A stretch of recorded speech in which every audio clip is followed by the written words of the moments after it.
You're trash. Trash. Go back to whatever ghetto you crawled out of. Victoria Sterling's diamond-crusted finger stabbed through the air at the black server standing motionless before her.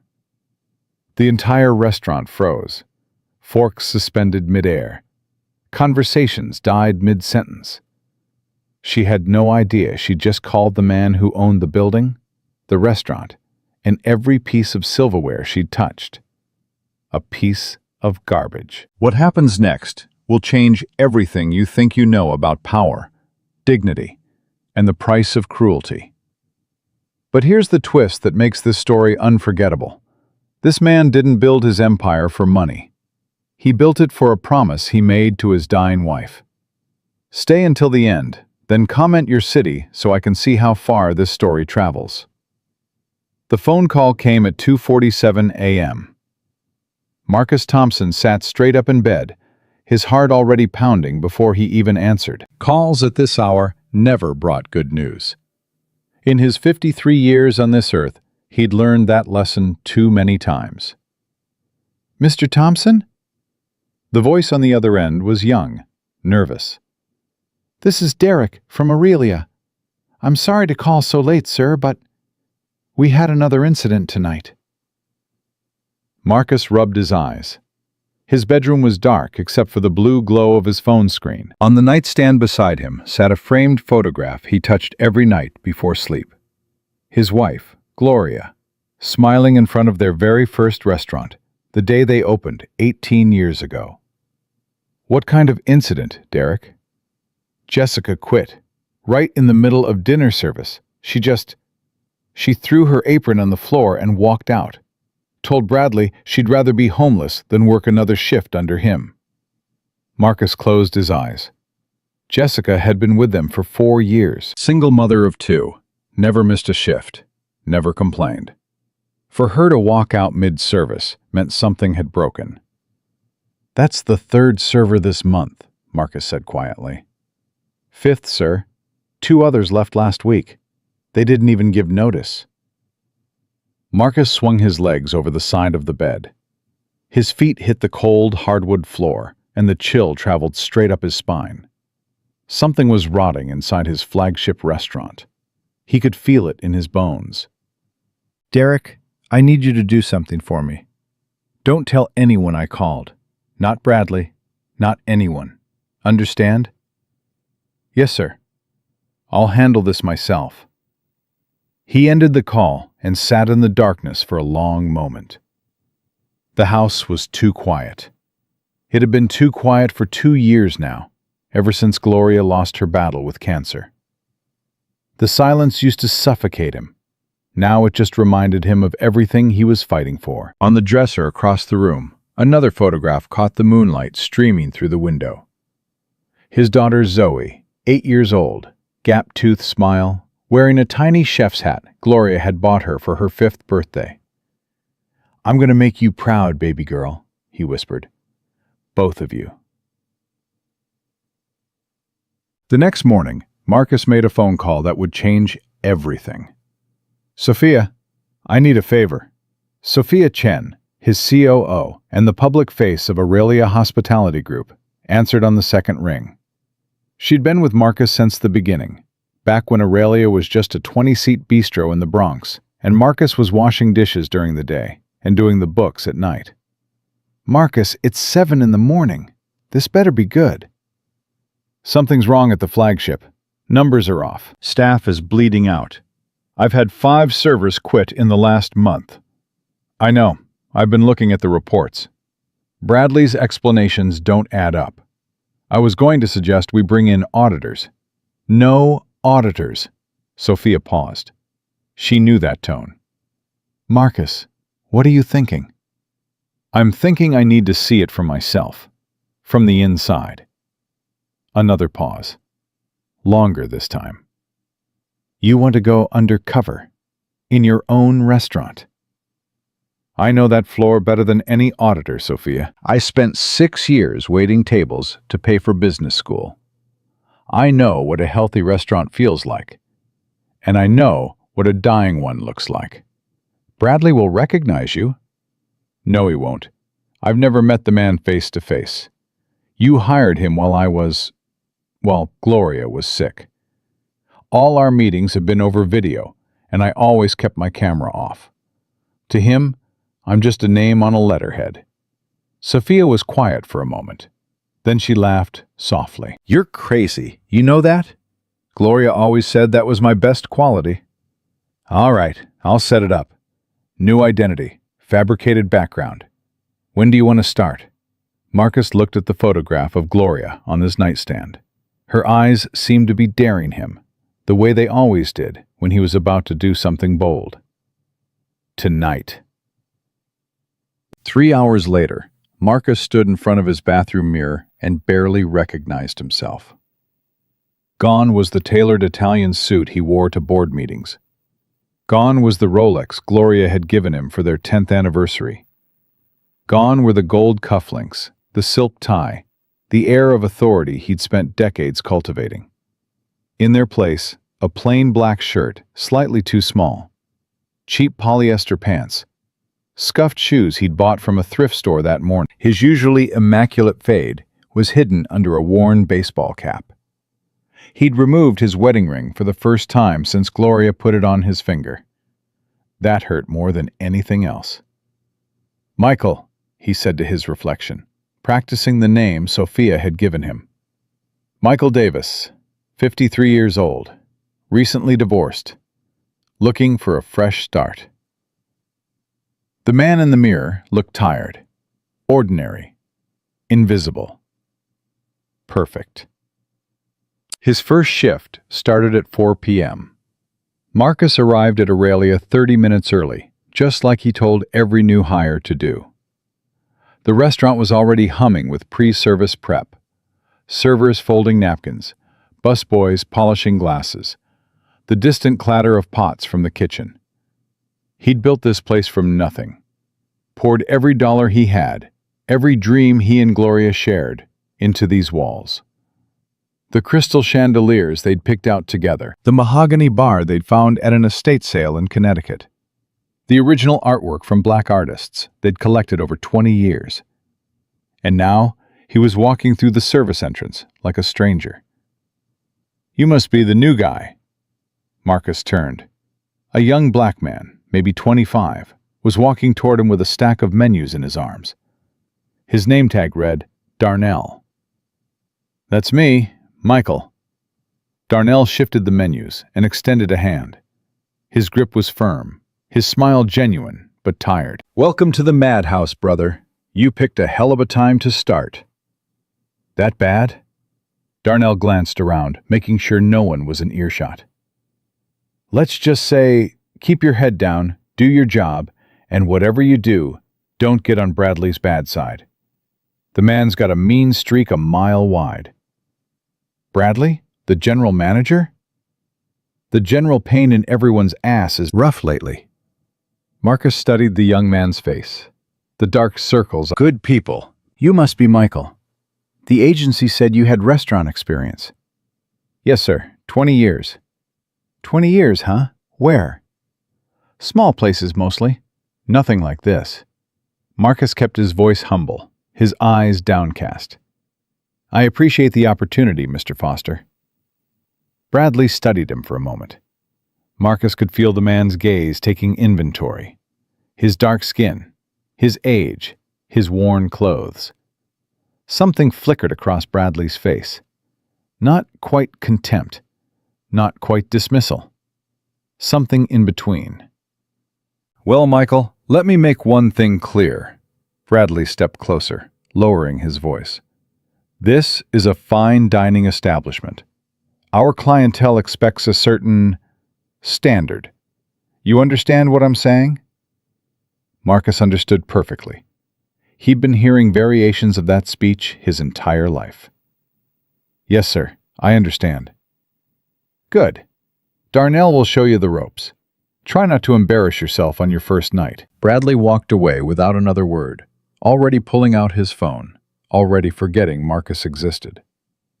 Darnell let out a breath. "See what I mean?" "Yeah," Marcus said quietly. "I see exactly what you mean." The dinner service started at 6. For the first 2 hours, Marcus worked in silence, filling water glasses, clearing plates, staying invisible. It was strange, being back on the floor after so many years behind a desk. The sore feet, the aching back, the constant motion. But it was also familiar, comforting even. This was where he'd started, where he'd learned that hospitality wasn't about fancy food or expensive wine. It was about making people feel seen, valued, welcome. He watched everything. He watched Bradley hover near the host stand, all charm and smiles whenever wealthy patrons arrived, transforming into something cold and sharp the moment they turned away. He watched Sarah, the young hostess, flinch every time Bradley said her name. He watched the servers move through their sections with mechanical efficiency. No joy, no warmth, just survival. And he watched Darnell. The young man was good, really good, graceful under pressure, quick with a smile. He had the kind of natural warmth that couldn't be taught, the kind that made guests feel like they were eating in his home instead of a restaurant. Around 8 p.m., Marcus was refilling water glasses in Darnell's section when he overheard a table of 4 businessmen giving the young server a hard time. "I said I wanted the steak medium rare," one of them barked. "This is medium, maybe more. Can you people not tell the difference?" You people. Marcus felt his jaw tighten. Darnell didn't miss a beat. "I apologize, sir. Let me take that back to the kitchen and have them prepare exactly what you ordered. On the house, of course." "It's already on the house. Your manager comped our appetizers because the last server we had couldn't pour wine without spilling it." "Of course, sir. I'll make this right." Darnell picked up the plate with steady hands, but Marcus saw the tremble in his fingers, the shame burning in his eyes. When Darnell walked past him toward the kitchen, Marcus fell into step beside him. "You okay?" Darnell's professional mask slipped for just a moment. "Man, I got 2 kids at home, a mortgage. Wife just went back to work part-time because we need the extra income." He pushed through the kitchen door. "I can take their racist garbage. I've been taking it my whole life. But some days it feels like too much." Darnell stopped walking. He looked at Marcus, really looked at him for the first time. "Yeah," he said softly. "Some days it does." At 9 p.m., Marcus was clearing a table near the window when the front door opened and the temperature in the room seemed to drop 10 degrees. She walked in like she expected the world to part for her. Late 50s, maybe early 60s, but fighting it with everything modern medicine could offer. Blonde hair styled to perfection. A black designer dress that cost more than most cars. Diamonds at her ears, her neck, her wrists, and on her arm, a white Hermes Birkin bag that Marcus happened to know retailed for over $100,000. Behind her trailed 2 other women, similar age, similar wealth, but neither possessed the cold, predatory energy of the woman leading them. "Reservation for Sterling," the woman announced to Sarah. "The booth by the window. We requested it specifically." Sarah's face went pale. "Mrs. Sterling, I'm so sorry, but that booth is reserved for Mr. Chen. He's one of our—" "Mr. Who?" The woman's voice cut like broken glass. "I don't care if it's reserved for the Pope. Do you know who my husband is? Richard Sterling, Sterling Properties. He could buy this building and everyone in it." Sarah looked like she wanted to disappear into the floor. "Ma'am, I can offer you our second-best table. It has a lovely view of—" "I don't want a lovely view. I want that booth. The one I reserved 3 weeks ago." "Are you incompetent or just stupid?" Marcus watched from across the room, his water pitcher frozen in his hand. He watched Sarah's eyes start to glisten with tears she was desperately trying not to shed. And then Bradley appeared. "Mrs. Sterling!" He swooped in like a shark smelling blood. "What a pleasure to see you again. Is there a problem? Your hostess is the problem. She's trying to give away our booth to some Mr. Chen. Bradley shot Sarah a look of pure venom. Then he turned back to Mrs. Sterling with his empty smile. My sincerest apologies. Of course you can have your booth. Sarah, move the Chen reservation to table 12. Sarah's voice was barely a whisper. But sir, table 12 is next to the kitchen. Did I stutter? Sarah shook her head, tears now openly streaming down her face. No, sir. Mrs. Sterling smiled. It wasn't a pleasant expression. Good. Come along, girls. I need a drink after dealing with this incompetence. As the three women swept past the host stand, Mrs. Sterling's gaze landed briefly on Marcus. Her eyes traveled over his dark skin, his humble uniform, his water pitcher. Her nose wrinkled almost imperceptibly, as if she'd smelled something unpleasant. Then she looked away, dismissing him entirely. Marcus had been invisible to her, less than human, just part of the furniture. He set down his water pitcher and took a slow, deep breath. He'd come here to find the rot in his restaurant. He'd found it, but he hadn't expected it to feel like this. The old familiar ache of being made to feel small, of being judged by the color of his skin before a single word left his mouth. For a moment, he wasn't Marcus Thompson, hospitality mogul.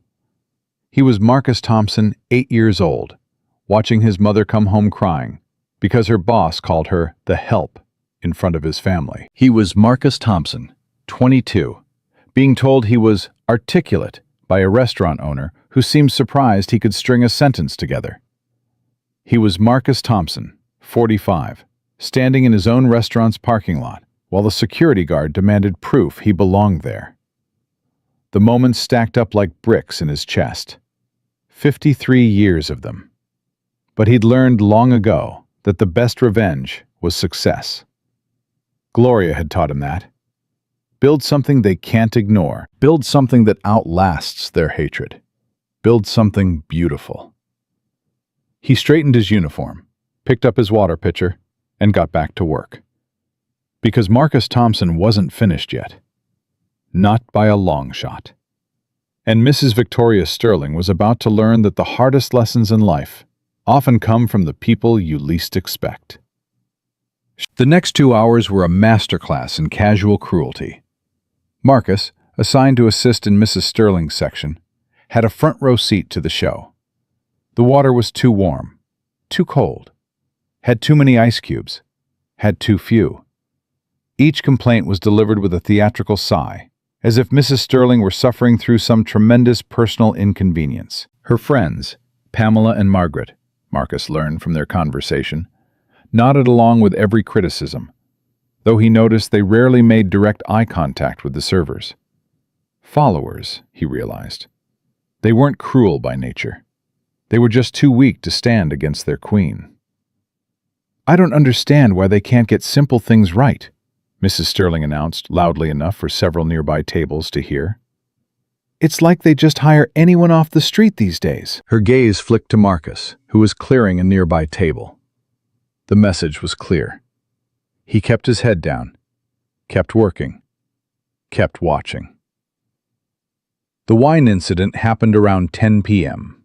Darnell had presented a $600 bottle of Cabernet to the table, following perfect protocol. He showed Mrs. Sterling the label, opened it tableside, poured a small taste for her approval. She swirled. She sniffed. She sipped. It's corked, she declared. Darnell maintained his composure. Ma'am, would you mind if I checked, just to verify with the sommelier? Are you calling me a liar? No, ma'am, of course not. I just want to make sure we replace it with a perfect bottle. The problem isn't the bottle. The problem is your attitude. Mrs. Sterling's voice rose. I've been coming to this restaurant for 2 years, and the service gets worse every time. Where's your manager? Bradley materialized like he'd been summoned. Mrs. Sterling, what seems to be the issue? This server, She waved at Darnell like he was a fly to be swatted. "Is arguing with me about the wine. I said it's corked. He practically accused me of lying." Bradley didn't taste the wine, didn't ask questions. He turned to Darnell with cold eyes. "Bring another bottle. This one's on the house. And Darnell, see me in the kitchen. Now." Marcus watched Darnell's shoulders slump as he walked toward the kitchen. He watched Mrs. Sterling smile in satisfaction, watched her friends clink their glasses in silent celebration of another victory. Something hot and sharp twisted in Marcus's gut. He built this restaurant on respect, on the idea that everyone who walked through those doors, guest or staff, deserved dignity. And here was his general manager throwing his best server under the bus to please a bully. Marcus set down the plates he was carrying and followed Darnell to the kitchen. He needed to see this for himself. The kitchen was chaos. Controlled chaos, but chaos nonetheless. Line cooks shouting orders, the clatter of pans, the hiss of steam. In the far corner, near the walk-in freezer, Bradley had Darnell cornered. Marcus grabbed a stack of clean plates from the dish station and pretended to organize them while positioning himself close enough to hear. "Don't care what you think the wine tasted like," Bradley was saying. "Mrs. Sterling is a VIP. Do you understand what that means?" "Sir, I wasn't arguing with her. I just asked if I could verify." "Verify? Who do you think you are, a sommelier? You're a server, Darnell. Your job is to smile, nod, and make the customer happy, not question them." "But the wine was fine. I've been doing this for 3 years. I know what corked wine—" "You know what?" Bradley stepped closer, his voice dropping to something almost worse than shouting, a cold, quiet threat. "You think because you've been here a few years, you're irreplaceable?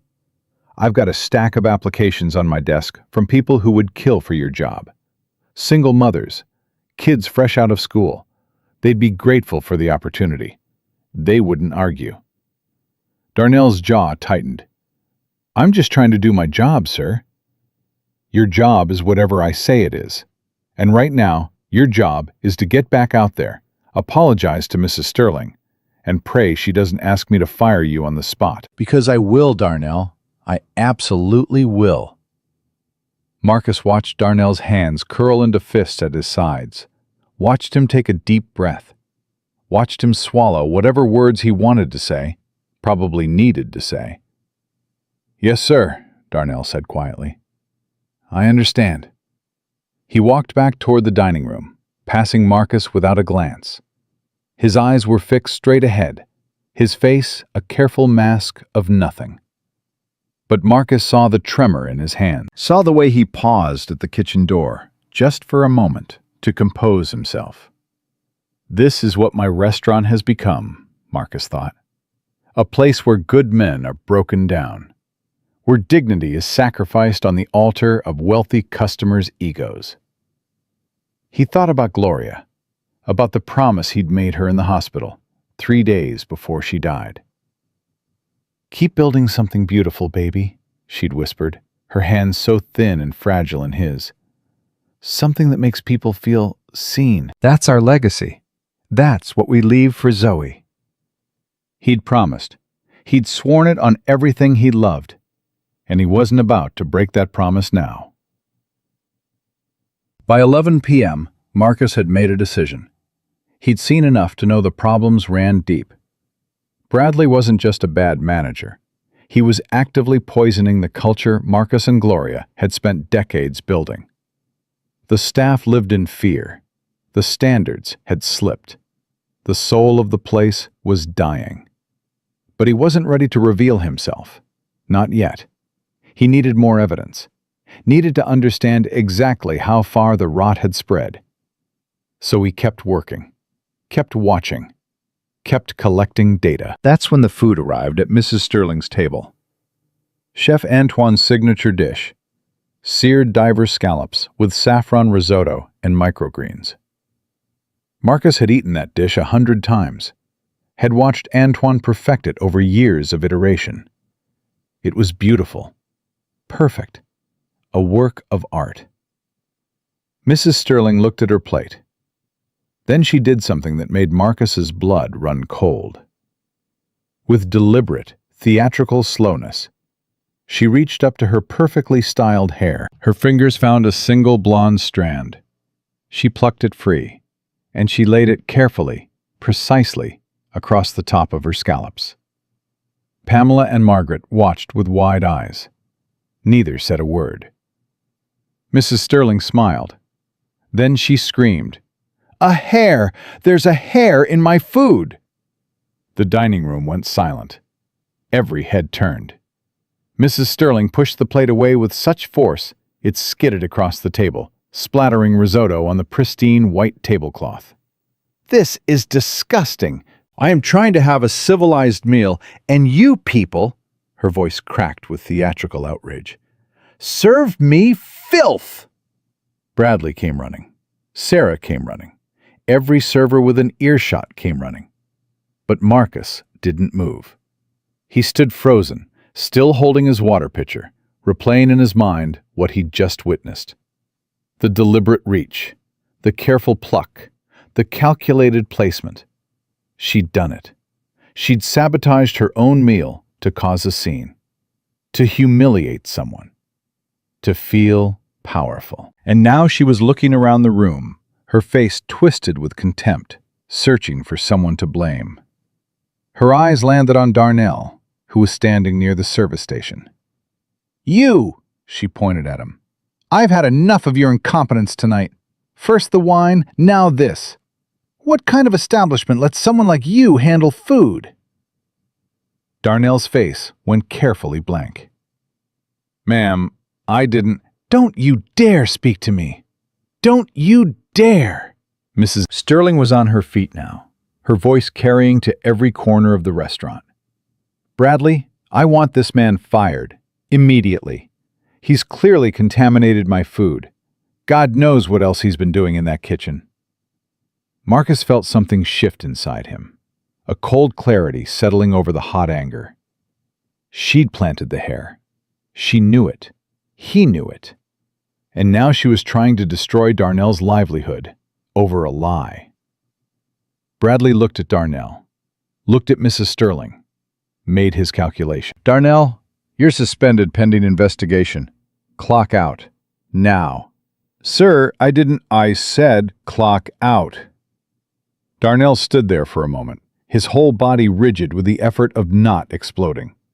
3 years of his life, his wife, his kids, his mortgage, all of it, threatened because a rich woman wanted entertainment. That's when Marcus stepped forward. "Excuse me." Every eye in the room swiveled to him, the quiet, middle-aged black man who'd been invisible all night. Mrs. Sterling's lip curled. "Who are you?" "I saw what happened, ma'am." Bradley's face went dark.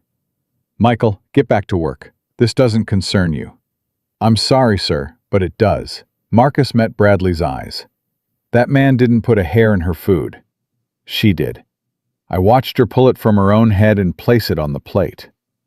The silence that followed was absolute. Mrs. Sterling's face went through a remarkable transformation. Shock, then rage, then something that looked almost like fear. "How dare you?" she breathed. "How dare you accuse me? Do you know who I am? Do you have any idea what I could do to you?" "I know exactly who you are, ma'am." "Bradley, fire this man immediately. He's lying. He's clearly some kind of... She sputtered, searching for words. "Look at him. He's probably trying to protect his friend there." His friend. The way she said it made the racial implication crystal clear. Bradley stepped toward Marcus, his face a mask of barely contained fury. "Michael, you're fired. Get your things and..." "No." The word hung in the air. "Excuse me?" Bradley's voice dripped with disbelief. "I said no." Marcus straightened to his full height. He was done being invisible. done being small. I'm not going anywhere, and neither is Darnell. Not until we settle this honestly. You can't refuse. You're fired. Security! Go ahead and call them. Marcus's voice was calm, eerily calm. But you might want to hear what I have to say first, Bradley. Something in his tone made Bradley pause. Who are you? Marcus looked around the restaurant.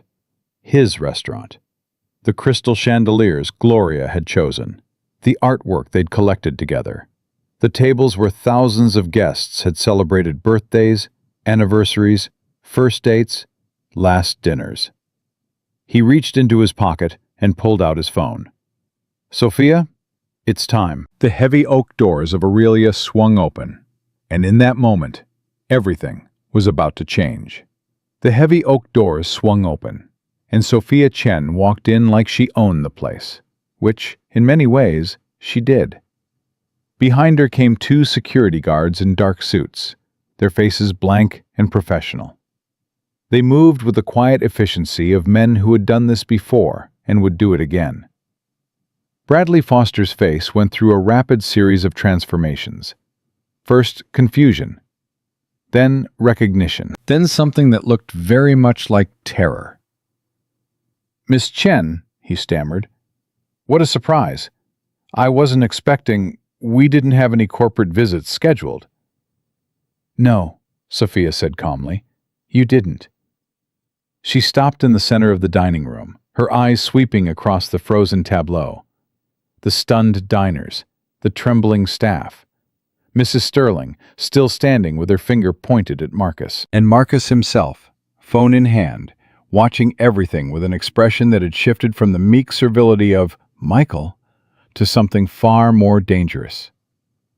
"Bradley," Sophia continued, her voice carrying to every corner of the silent room, "would you like to tell me what's happening here?" Bradley's mouth opened and closed several times. He looked like a man watching his career flash before his eyes. "Ms. Chen, this is just a small misunderstanding. A customer complaint. I was handling it. This employee," he gestured at Marcus with barely concealed contempt, "was being insubordinate. I had to let him go." "Did you?" It wasn't a question. It was a statement, flat and cold. Mrs. Sterling, who had been watching this exchange with growing confusion, decided this was her moment. She stepped forward, adjusting her expression into something she probably thought was dignified outrage. "Excuse me, are you management? Thank God. I need to file a formal complaint. This man," she pointed at Darnell, "contaminated my food. And this other one," she pointed at Marcus, "had the audacity to call me a liar. In front of everyone. I have never been so humiliated in my life." Sophia turned to look at Mrs. Sterling. Her expression didn't change, but something in her eyes made the older woman take an involuntary step back. "Mrs. Sterling," Sophia said. "Victoria Sterling, wife of Richard Sterling, Sterling Properties." "Yes, that's right. So you know who you're dealing with." "I do." Sophia glanced at Marcus. "I believe you wanted to handle this yourself?" Every eye in the room swiveled to the quiet black man in the server's uniform. The one who had been invisible all night. The one who had just refused to be fired. Marcus set down his water pitcher on the nearest table. The small sound seemed impossibly loud in the silence. "Thank you, Sophia." He reached up and removed the worn baseball cap he'd been wearing all night. Then he straightened his posture, squaring his shoulders in a way that seemed to add inches to his height. When he spoke again, his voice had changed. The humble, deferential tone of Michael was gone, replaced by something that commanded attention. "Mrs. Sterling," he said, "my name is not Michael Davis." Victoria Sterling's perfectly sculpted eyebrows drew together. "What are you talking about? Who are you?" "My name is Marcus Thompson." For a moment, the name hung in the air, meaningless. Then Bradley Foster made a strangled sound, something between a gasp and a whimper. "Thompson," Bradley whispered. "Marcus Thompson. As in the founder and majority owner of Aurelia Hospitality Group." Marcus met Bradley's eyes. "The man whose name is on your paycheck. The man who built this restaurant from nothing with his wife 20 years ago. The man whose company you've been stealing from for the past 8 months." The blood drained from Bradley's face so completely that he looked like a corpse. I don't... You can't be... Bradley was shaking his head, backing away. "This is impossible. Marcus Thompson doesn't... You've never seen my face because I kept my camera off during our video meetings. My wife was dying of cancer, Bradley. I was spending every moment I could with her. I trusted you to run this restaurant with integrity." Marcus's voice hardened. "That was my mistake." Victoria Sterling was still processing. Her mouth opened and closed several times, but no sound came out. For the first time all evening, she seemed genuinely at a loss. "Wait," she finally managed. "You're the owner? You were pretending to be a waiter?" "I was investigating. Something was wrong with my restaurant. Staff were quitting. Numbers weren't adding up.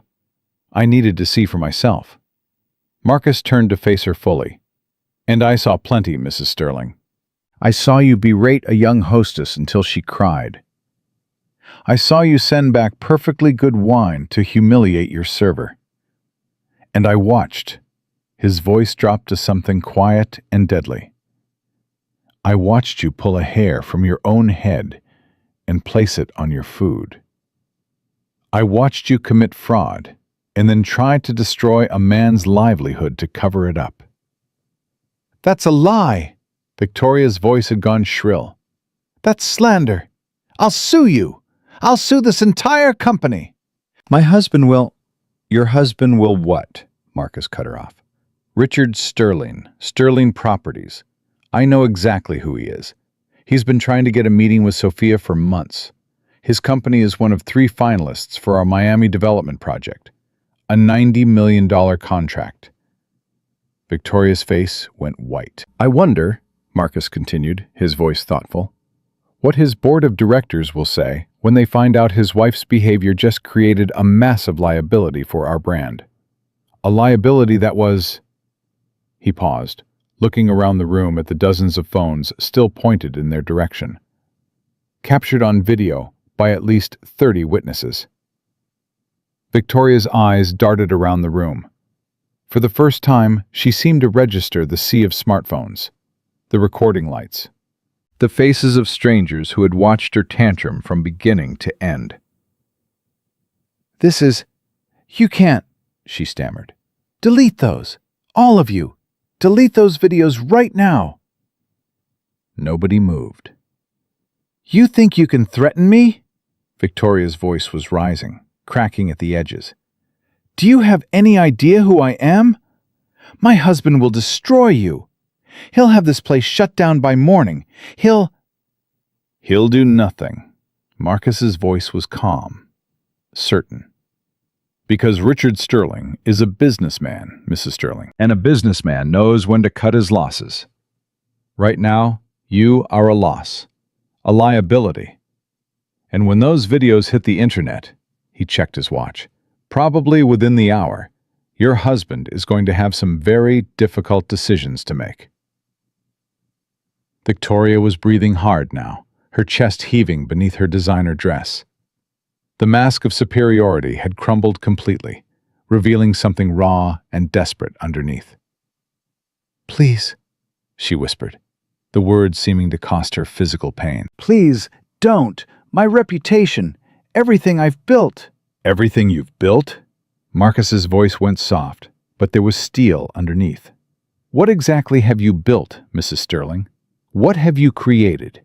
What have you contributed to this world besides cruelty and entitlement?" He took a step toward her, and she flinched back as if he might strike her. "Let me tell you what I've built. I built this restaurant with my wife, Gloria, starting with nothing but a small loan and a dream. She was a line cook. I was a dishwasher. We worked 18-hour days for years, saving every penny, learning every aspect of this business from the ground up. His voice grew rougher, emotion bleeding through the controlled exterior. Gloria died 2 years ago. Cancer. She spent her last days not thinking about herself, but about the people who worked for us, the families who depended on us. She made me promise to keep building something that mattered, something that treated people with dignity. He gestured around the room. Every person in this restaurant, wearing the uniform tonight, they're not just employees. They're people with families, dreams, struggles. Darnell over there? He's got 2 kids and a mortgage. He works doubles to make ends meet. Sarah, the hostess you reduced to tears? She's putting herself through college. Jessica, who quit last week because of the hostile environment my manager created. She's a single mother who just lost her primary income. Marcus's voice dropped to barely above a whisper, but somehow it carried to every corner of the room. And you called them incompetent, worthless. You tried to destroy Darnell's career over a lie just because you could, just because you wanted to feel powerful. He shook his head slowly. My daughter is 8 years old, Mrs. Sterling. Her name is Zoe. She's going to grow up black in America, just like I did. And someday, probably sooner than I'd like, someone is going to look at her the way you looked at me tonight, the way you looked at Darnell. Like she's less than human, like she doesn't belong. His eyes were bright now, glistening with emotion he no longer tried to hide. What do you want her to learn from people like you? What lesson should she take from watching you tear down everyone around you just because you can? Victoria Sterling stood frozen. The crimson of her dress seemed garish now, like a wound against the muted elegance of the restaurant. Her designer jewelry glittered obscenely under the chandelier lights. I didn't mean, she started, but the words died in her throat. You didn't mean what? To be caught? Marcus shook his head. The only thing you're sorry about is that someone saw, that someone had the audacity to hold you accountable. He turned away from her, dismissing her completely, and faced Bradley Foster. The general manager had been trying to inch toward the back exit. He froze when Marcus's eyes found him. Bradley, let's talk about you. Mr. Thompson, please. Bradley's voice had gone high and reedy. I can explain everything. The staff turnover. It's been a difficult market. The numbers, there have been supply chain issues. I've been doing my best in very challenging circumstances. Have you? Marcus pulled his phone from his pocket and tapped the screen. Sophia sent me some interesting documents this morning. Want to know what they say? Bradley said nothing. His face had taken on a grayish pallor. Your predecessor's managerial comp budget averaged $1,500 a month. That's for comping meals when the kitchen makes a mistake, sending out a free dessert for someone's birthday. Standard hospitality. Your comp budget, Bradley, has averaged $12,000 a month. Those were legitimate business expenses. $4,350 to Mrs. Sterling alone over the past 2 months. $8,000 to a David Polson, your brother-in-law, unless I'm mistaken. $3,200 to Karen Foster, your sister. Bradley's mouth was moving, but no sound was coming out. You've been feeding your friends and family at my expense, Bradley. You've been running a personal dining club on my company's dime. That's theft, plain and simple. I was building relationships, cultivating high-value customers. You were stealing. Marcus's voice was flat, final. And while you were stealing, you were destroying the culture my wife and I spent 20 years building. You berated servers for correctly identifying wine issues. You threatened hostesses for following protocol. You created an environment so toxic that my best employees would rather be unemployed than work another shift under you. Marcus nodded to the security guards, who had been standing silently near the door. Bradley Foster, Your employment with Aurelia Hospitality Group is terminated effective immediately for gross misconduct, hostile work environment, and embezzlement. No, no, please. Bradley's voice cracked. Mr. Thompson, please. I have a family, a mortgage, kids in private school. I'll pay it back, every penny. I'll work for free. Please don't do this. You should have thought about your family before you decided to steal from mine. The security guards moved forward, one on each side of Bradley. He didn't resist. His legs seemed barely able to hold him up. You'll be escorted to your office to collect your personal belongings. You will not touch the computer. You will not access any files. You will not speak to any member of the staff. Our legal team will be in contact tomorrow regarding restitution for the $47,000 you've embezzled. If you're not fully cooperative, we'll file a police report. Please, Bradley whispered. please, I'm begging you. Did Darnell beg? Marcus asked quietly. When you threatened his job for correctly identifying that the wine wasn't corked? Did Jessica beg before she quit? Did Sarah beg when you made her cry in front of customers? Bradley had no answer. Get him out of here. The guards walked him across the dining room. Every patron watched. Every staff member watched. It was a long walk. Past the bar where bartenders he'd screamed at stood with crossed arms. Past the service station where servers he'd belittled stared with cold eyes. Past the kitchen doors where the line cooks had gathered to witness his downfall. The kitchen doors swung closed behind him, and he was gone. Marcus let out a slow breath. The first phase was complete. The enabler was dealt with. Now for the disease itself. He turned back to Victoria Sterling. She was still standing where he'd left her, but something had changed. Her friends, Pamela and Margaret, were no longer at her sides. They had retreated to the booth, gathering their purses, their eyes fixed anywhere but on their erstwhile queen.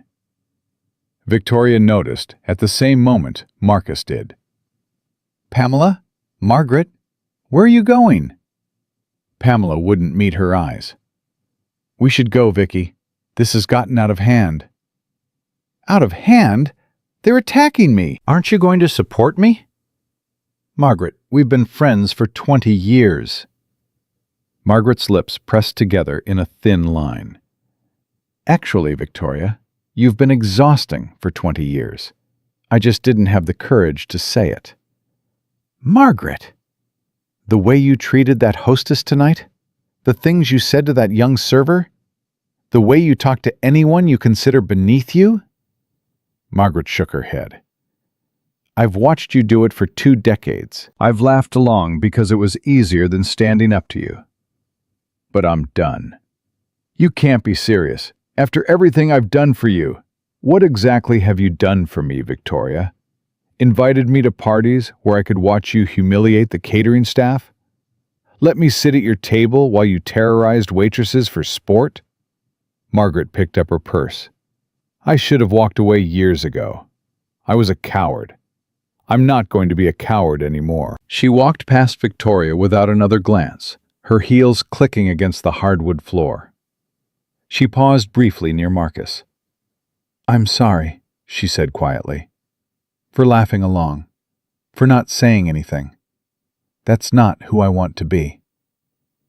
Marcus nodded slowly. "Then don't be that person anymore. It's never too late to change." Margaret blinked rapidly, her eyes glistening. Then she turned and walked out the front door without looking back. Pamela scrambled to follow her, muttering something about having to be somewhere, practically running toward the exit. She didn't even pause to apologize. Victoria Sterling stood alone in the center of the dining room, abandoned by the women she'd called friends for decades. For a long moment, nobody spoke. The only sounds were the soft shuffle of feet as staff members shifted their weight, the distant hum of the kitchen ventilation, and Victoria's ragged breathing. Then the tears came. Not quiet, dignified tears. These were ugly, racking sobs that twisted her carefully made-up face into something unrecognizable. Her mascara ran in black rivers down her cheeks. Her shoulders shook. "Please," she gasped between sobs. "Please don't do this. My reputation, the videos, my husband." She looked around wildly, seeing the phones still recording, seeing the faces of strangers who had witnessed her humiliation. "I didn't mean it. I didn't mean any of it. I just wanted—" "You wanted to feel powerful," Marcus said quietly. "You wanted to make yourself feel big by making others feel small. I understand that impulse, Mrs. Sterling. I've seen it my whole life, from people who had nothing and people who had everything. The hunger for power at others' expense, it's a sickness." Victoria was shaking her head, tears still streaming. "You don't understand. You can't understand. My whole life, my whole identity, is built on making others feel worthless." Marcus's voice wasn't cruel, but it wasn't kind either. "That's not an identity, Mrs. Sterling. That's a prison you built for yourself. And now the walls are coming down." He walked over to the service station, where Darnell was still standing motionless, watching everything unfold with wide eyes. Marcus picked up a small receipt that had printed from the POS system. "One last thing, Mrs. Sterling." He held up the slip of paper. "Your bill." Victoria stared at him uncomprehendingly. "The items you and your friends consumed tonight, minus Mr. Foster's unauthorized comps. 1 bottle of San Pellegrino, 2 glasses of champagne, the Carpaccio appetizer, and of course, the $600 bottle of Opus 1 Cabernet that you enjoyed a glass and a half of before discovering it was mysteriously corked." He read from the receipt. "Your total, with tax, is $872.16.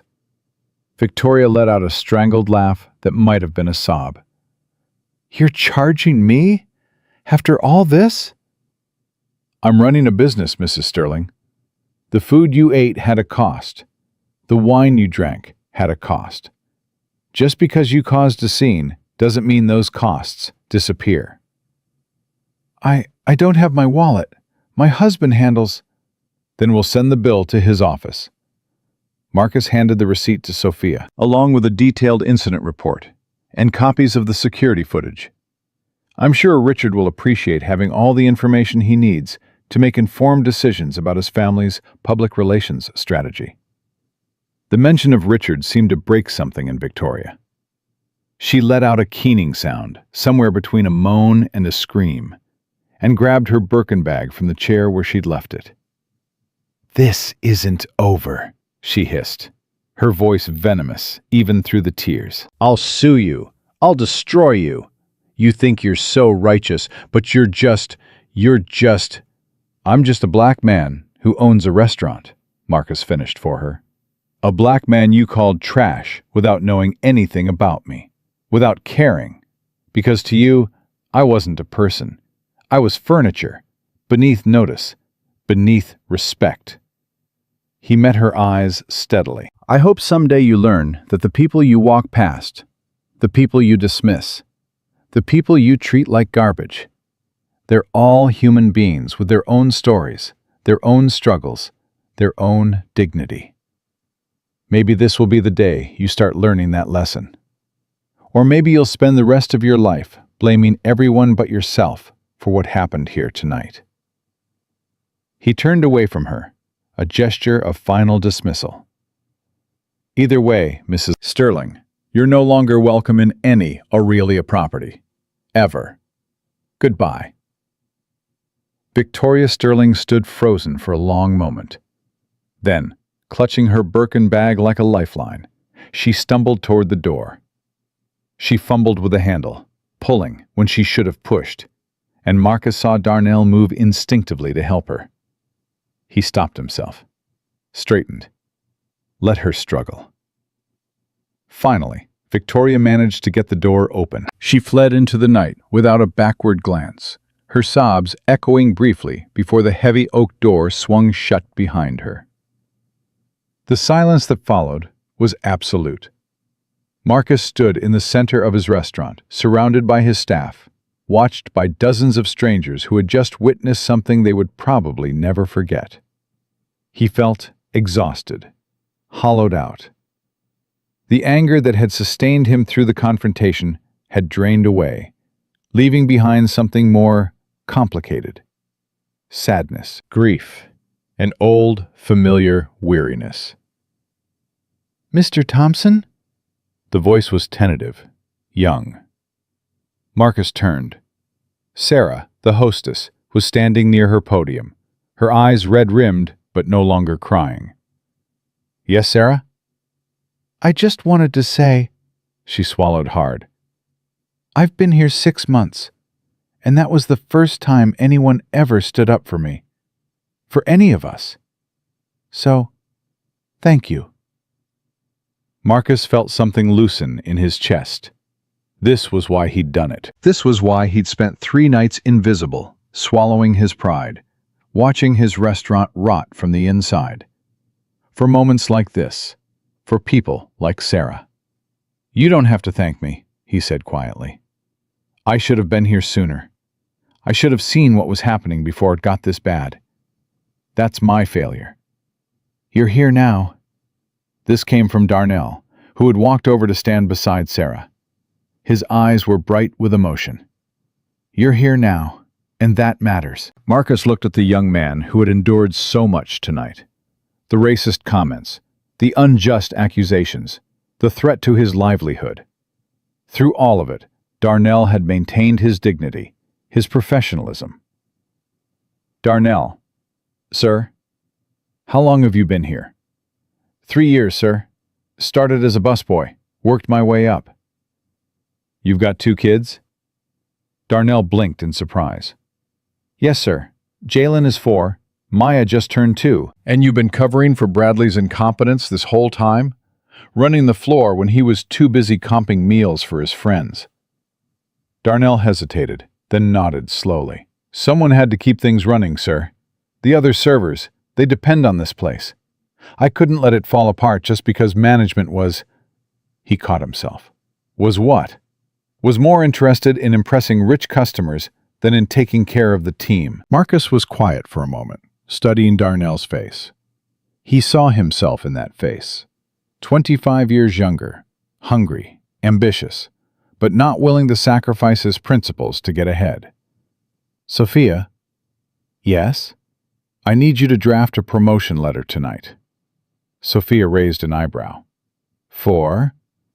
"Darnell," Marcus realized he didn't know the man's last name. "Williams, sir. Darnell Williams."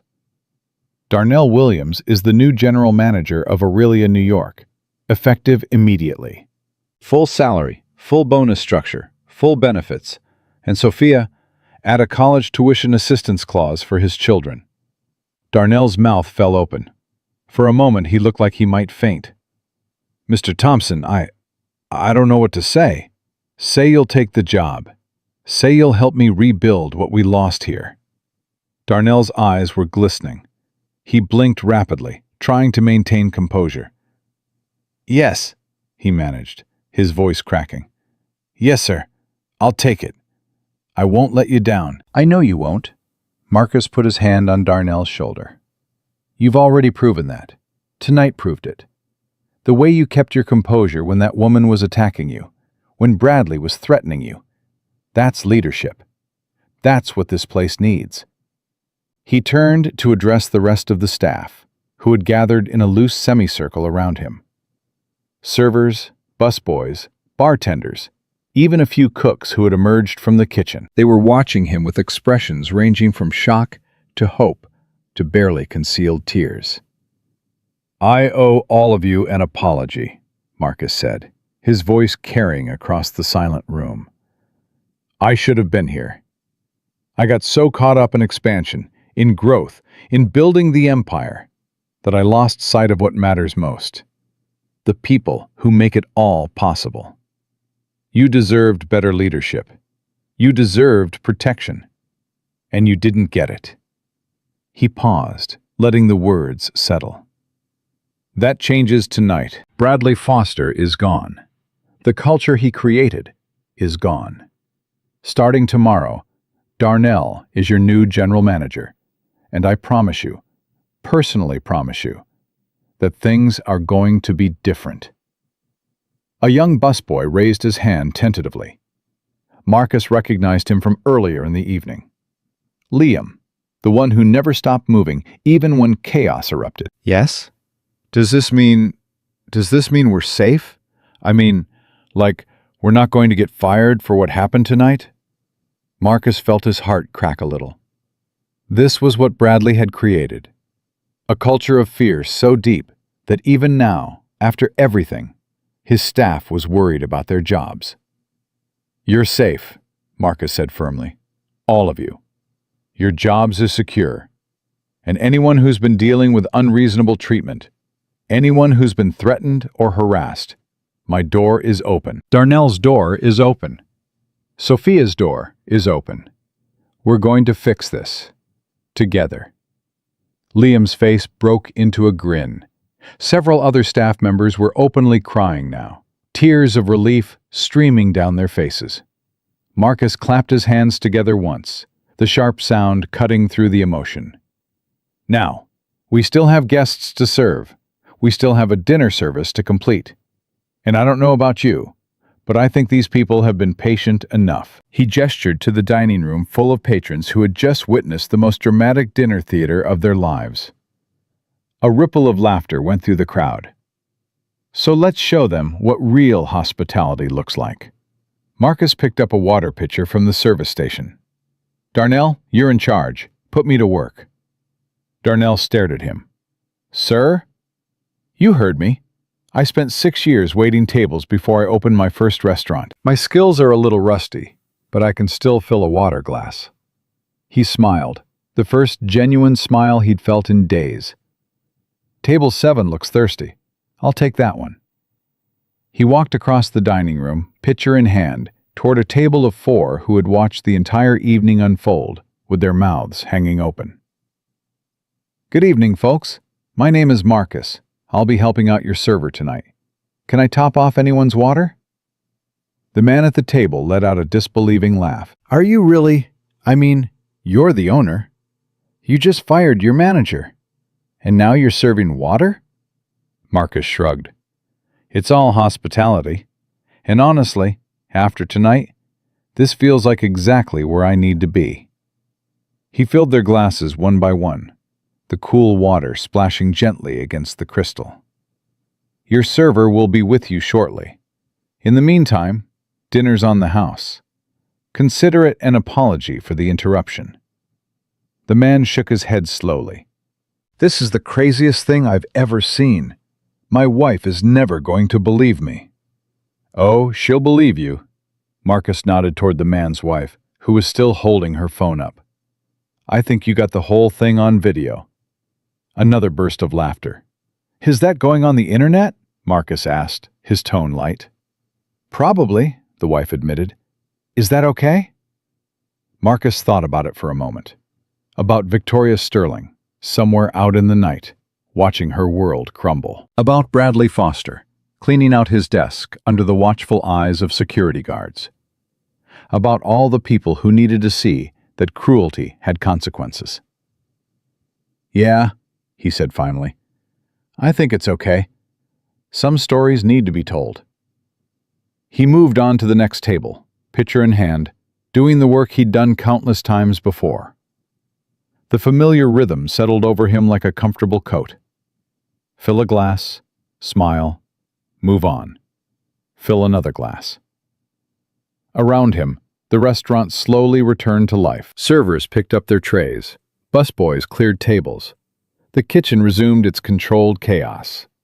The hum of conversation started up again, tentative at first, then growing stronger. But there was something different now, something lighter. The staff moved with a new energy, their shoulders straighter, their smiles more genuine.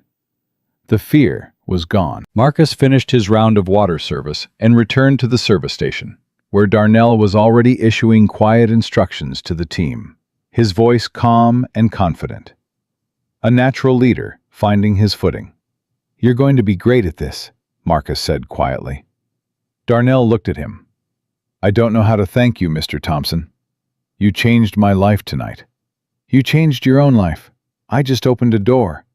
You're the one who has to walk through. Darnell nodded slowly, absorbing that. Can I ask you something? Anything. How did you do it? All those years ago, building something from nothing. How did you keep going when it seemed impossible? Marcus was quiet for a moment, thinking about the question, thinking about Gloria, about Zoe, about all the times he'd wanted to give up and hadn't. I found something worth fighting for, he said finally, and then I refused to stop, no matter what, no matter who told me I couldn't, no matter how hard it got. He met Darnell's eyes. Find your reason, Darnell. The thing that gets you up in the morning, even when everything else is falling apart. That's the secret. That's the only secret there is.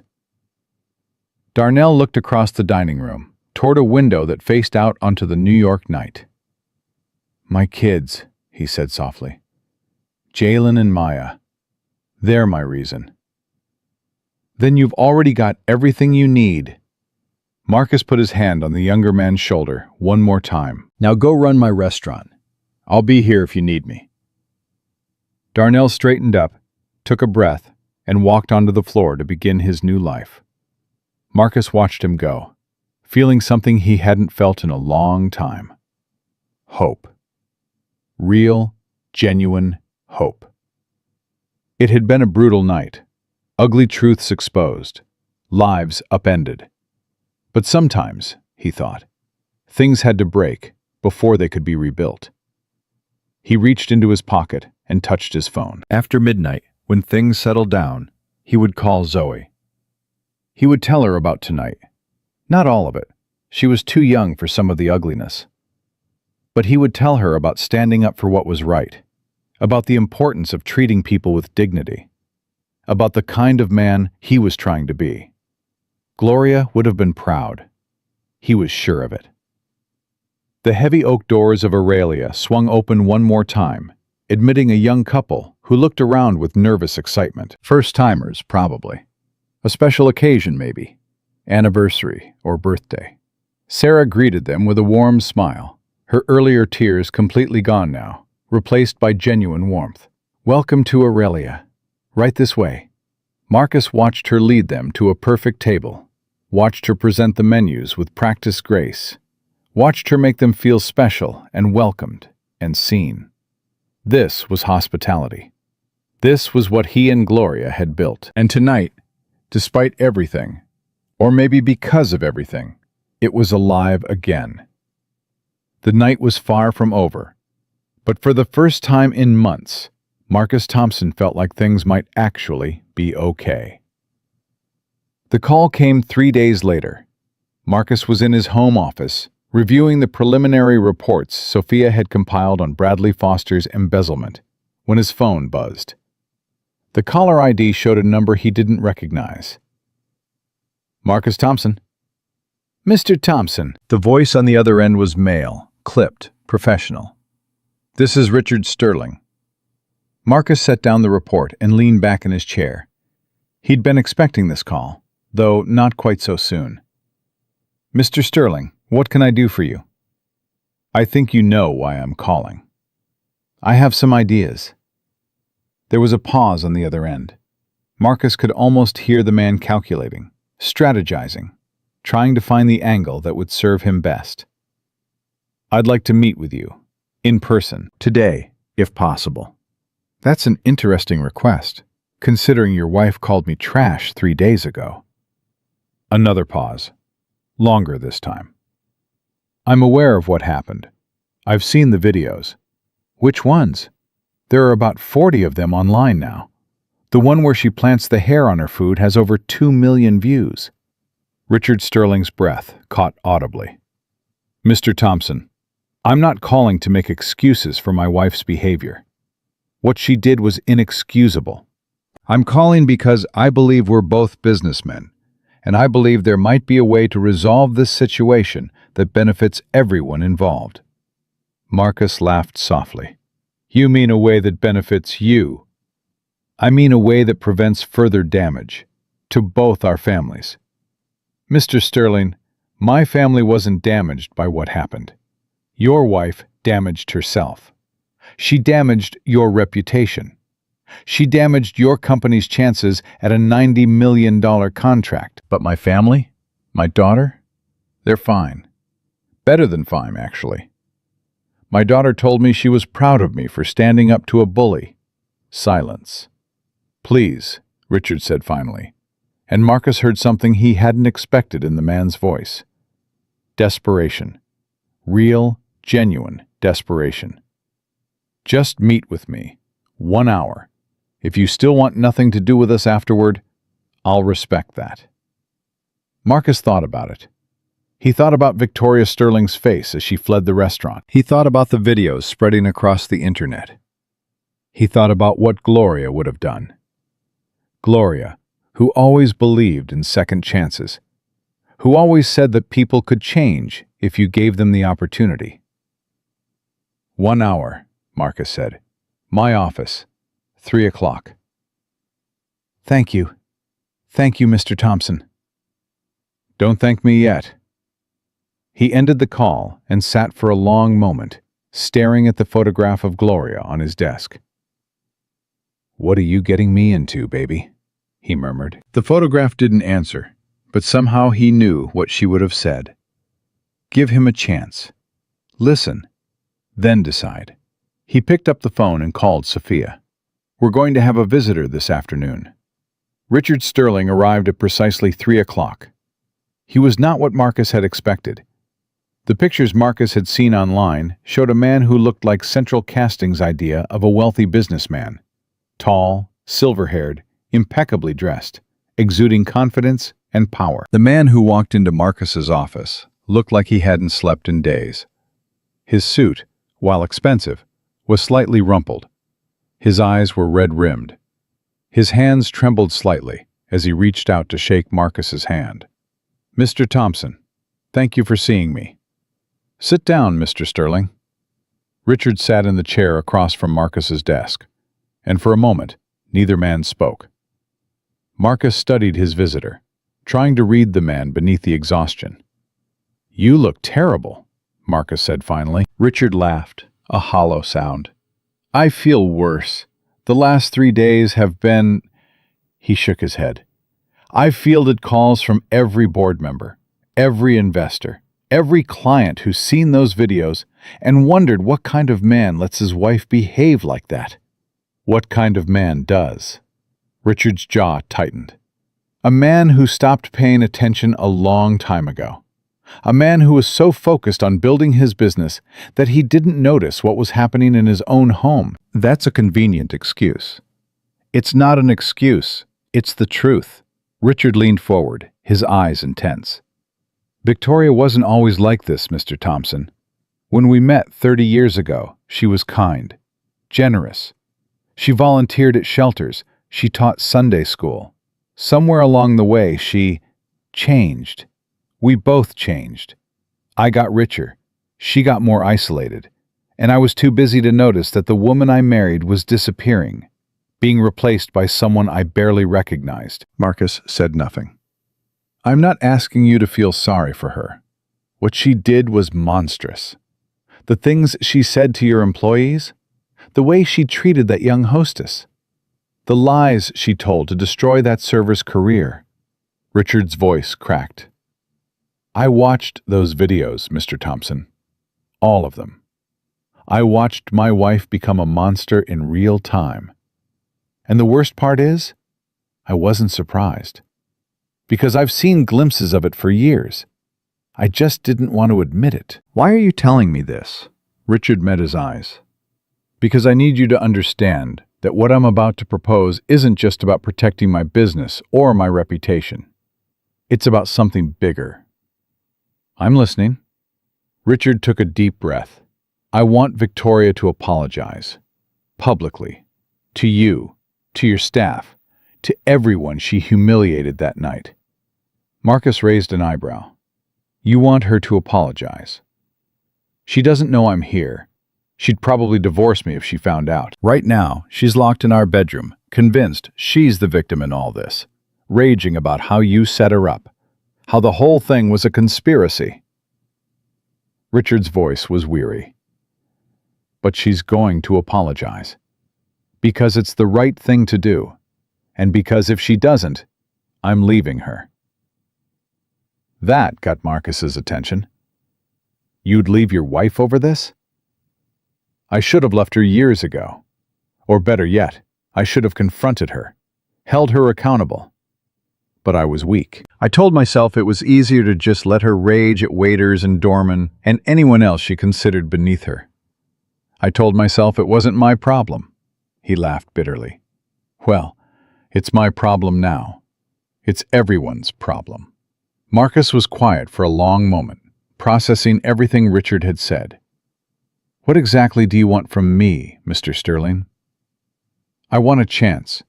Not for me. I don't care about the contract. I'll withdraw from the bidding if that's what it takes. I want a chance for Victoria to make things right, to face the people she hurt and apologize genuinely. And I want... He hesitated. I want advice. Advice? You stood up to her, in front of a room full of people. You told her the truth about herself. No one has ever done that. Her friends enabled her. I enabled her. But you looked her in the eye and told her exactly what she was. Richard's voice was raw. How do I help her become someone different? How do I help her change? Marcus leaned back in his chair, studying the man across from him. You can't change her, Mr. Sterling. She has to want to change herself. But there has to be something. There isn't. Trust me. I've seen plenty of people like your wife over the years. Some of them stay exactly the same until the day they die. Some of them have a moment, a single moment, where they see themselves clearly, and they make a choice. They choose to be different. But that choice has to come from them. All you can do is create the conditions where that choice becomes possible. How? By being honest with her, by holding her accountable, by refusing to enable her behavior anymore. Marcus paused. And by showing her that there are consequences. Real consequences. Not just uncomfortable dinner conversations, but consequences that affect her life. Richard nodded slowly. The videos. The videos are already out there. That's a consequence she can't escape. Her reputation is destroyed in certain circles. Some of her friends have already abandoned her. Marcus thought of Margaret and Pamela fleeing the restaurant. The question is what she does next. Does she learn from this, or does she double down on her victimhood? I don't know. I genuinely don't know. Then you'll have to wait and see. But Mr. Sterling, Marcus leaned forward, if she comes to my restaurant to apologize, it has to be real. Not a performance for the cameras. Not a carefully worded statement crafted by a PR team. I'll know the difference. My staff will know the difference. And if she comes in there and delivers some hollow, self-serving apology that's really about making herself feel better, I will throw her out myself. I understand.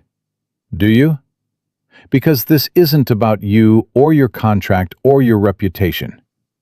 This is about the people she hurt. Sarah, who cried herself to sleep that night because a stranger called her stupid in front of her colleagues. Darnell, who almost lost his job because your wife decided to frame him for something she did. Jessica, who quit 2 weeks ago because the environment at that restaurant had become so toxic she couldn't take it anymore. Marcus's voice hardened. Those are real people, Mr. Sterling. Real families. Real lives. Your wife treated them like they were garbage, like they existed only to serve her whims and absorb her abuse. If she wants to apologize, she needs to understand exactly what she did. Not in the abstract, not as a concept. She needs to look those people in the eye and reckon with the damage she caused. Richard was pale now, but he nodded. I'll make her understand. Or I'll try. That's all anyone can do." They sat in silence for a moment. Then Richard spoke again, his voice quiet. "Can I ask you something personal?" "You can ask. I might not answer." "The speech you gave that night, about your wife, about your daughter, about building something that mattered." Richard's eyes were searching. "How do you do it? How do you stay good? With all the money, all the power, all the temptations that come with success. How do you stay who you were?" Marcus thought about the question. It was a good question, one he'd asked himself many times over the years. "I remember where I came from," he said finally. "I grew up poor, Mr. Sterling. My mother cleaned hotel rooms for a living. My father left when I was 6. I know what it feels like to be invisible, to have people look right through you like you don't exist, to be treated like you're less than human because of the color of your skin or the size of your bank account." He picked up the photograph of Gloria from his desk and turned it so Richard could see. "And I had her, Gloria. She kept me grounded. She reminded me every single day that the measure of a man isn't how much money he has or how many restaurants he owns. It's how he treats people, especially people who can't do anything for him." "She sounds like an extraordinary woman." "She was. She died 2 years ago." "I'm sorry." "Don't be. I got 25 years with her. 25 years of watching her light up every room she walked into. 25 years of learning from her. That's more than most people get in a lifetime." Marcus set the photograph down. "Now I try to honor her memory by being the man she believed I could be. Some days I succeed. Some days I fail. But I keep trying." Richard was quiet for a long moment. When he spoke again, his voice was barely above a whisper. "I want that. What you have. That clarity. That purpose." "Then find it. It's not too late. You're still breathing, Mr. Sterling. That means you still have time." Richard nodded slowly, absorbing the words. Then he stood, extending his hand. "Thank you, Mr. Thompson, for seeing me, for being honest with me, for not just throwing me out on my ear, which is probably what I deserved." Marcus shook his hand. "Tell your wife what I said. If she wants to apologize, my door is open, but only if it's real." "I will." Richard walked to the door, then paused with his hand on the handle. "Mr. Thompson? The contract. The Miami project. I meant what I said. I'll withdraw if you want." Marcus considered it. "Let's see what happens with Victoria first. If she can find it in herself to genuinely change, genuinely take responsibility, that tells me something about your family, about the kind of partners you'd be. Actions speak louder than words, Mr. Sterling." "Fair enough." Richard left, closing the door quietly behind him. Marcus sat alone in his office, thinking about the conversation, about Victoria Sterling and her long fall from grace, about Richard and his desperate hope for redemption, about all the complicated, messy ways that people hurt each other and tried to make it right. His phone buzzed. A text from Darnell. "First full day as GM complete. Staff meeting went great. Everyone's excited. Thank you again, Mr. Thompson. I won't let you down." Marcus smiled and typed back, "I know you won't. Call me if you need anything." He looked at Gloria's photograph one more time. "What do you think, baby? Did I do the right thing?" The photograph seemed to smile back at him. The next morning, Marcus drove to Zoe's school to pick her up early. He'd promised her a daddy-daughter lunch date, and after the week he'd had, he needed to see her face more than he needed anything else. She came running out of the school building the moment she saw his car, her backpack bouncing, her braids flying behind her. "Daddy!" He scooped her up in a hug, holding her tight, breathing in the smell of her shampoo and the indefinable scent of childhood. "Hey, baby girl," Ready for lunch? I want pizza. Pizza it is. They went to a small Italian place a few blocks from her school. Not one of his restaurants, just a family-owned shop that had been there for 40 years. The owner, an elderly Italian woman named Maria, greeted them like family. Marcus and little Zoe. Sit, sit. I'll bring you the usual. They settled into a booth by the window, and Zoe immediately started telling him about her day. The art project she was working on, the book her teacher was reading to the class, the drama with her friends at recess. Marcus listened, nodding in all the right places, but part of his mind was still processing the events of the past week. Daddy? He snapped back to attention. Yeah, baby? You're doing that thing again, where you're here but you're not really here. He smiled. She was too smart for her own good, just like her mother. I'm sorry, I've got a lot on my mind. Is it about the mean lady? The one in the videos? Marcus tensed. You saw those? Jayla showed me at school. Her mom had it on her phone. Zoe's face was serious, far too serious for an 8-year-old. She said really mean things to you, Daddy. She called you trash. Marcus took a deep breath, trying to figure out how to explain this to his daughter, how to help her understand without scaring her or hardening her. She did say that, baby, and it wasn't right. Why did she say it? Was it because you're black? The question hit him like a punch to the gut. His 8-year-old daughter, asking if someone hated him because of the color of his skin. I think that was part of it, he said carefully. Some people, they look at people like us and they make decisions about who we are before they even know us. They decide we're not as good, or not as smart, or not as important. And that's wrong. It's always wrong. Zoe was quiet for a moment, processing. Does that happen a lot? Sometimes. Not always. There are a lot of good people in the world, baby. People who judge you by who you are, not what you look like. But yes, sometimes you'll meet people like that lady. People who are cruel because they've decided you don't matter. What do you do when that happens? Marcus reached across the table and took his daughter's hand. You don't let them define you. You don't let their hate make you hateful. You stand up for yourself and the people around you. And then you keep going. You keep building. You keep being the person you want to be, no matter what anyone else says. Is that what you did? At the restaurant? I tried. I tried to show her that she was wrong about me, about all the people she'd been cruel to. I tried to give her a chance to see the truth. Did it work? Marcus thought about Richard Sterling sitting in his office, desperate and broken. About the videos spreading across the internet. About all the people who had reached out to him since that night. Strangers who had been inspired.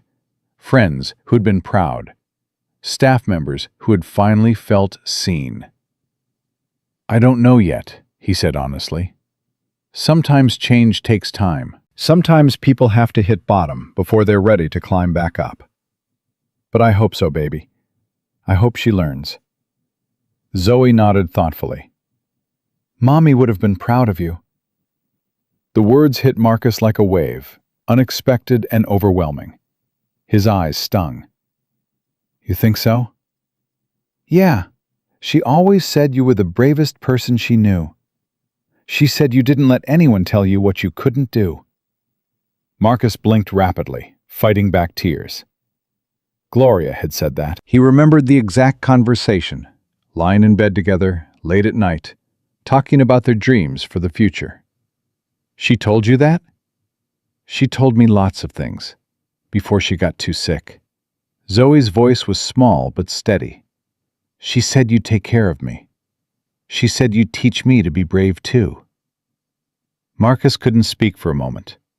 The grief was still there, always there, a permanent ache in his chest. But mixed with it now was something else. Gratitude. Love.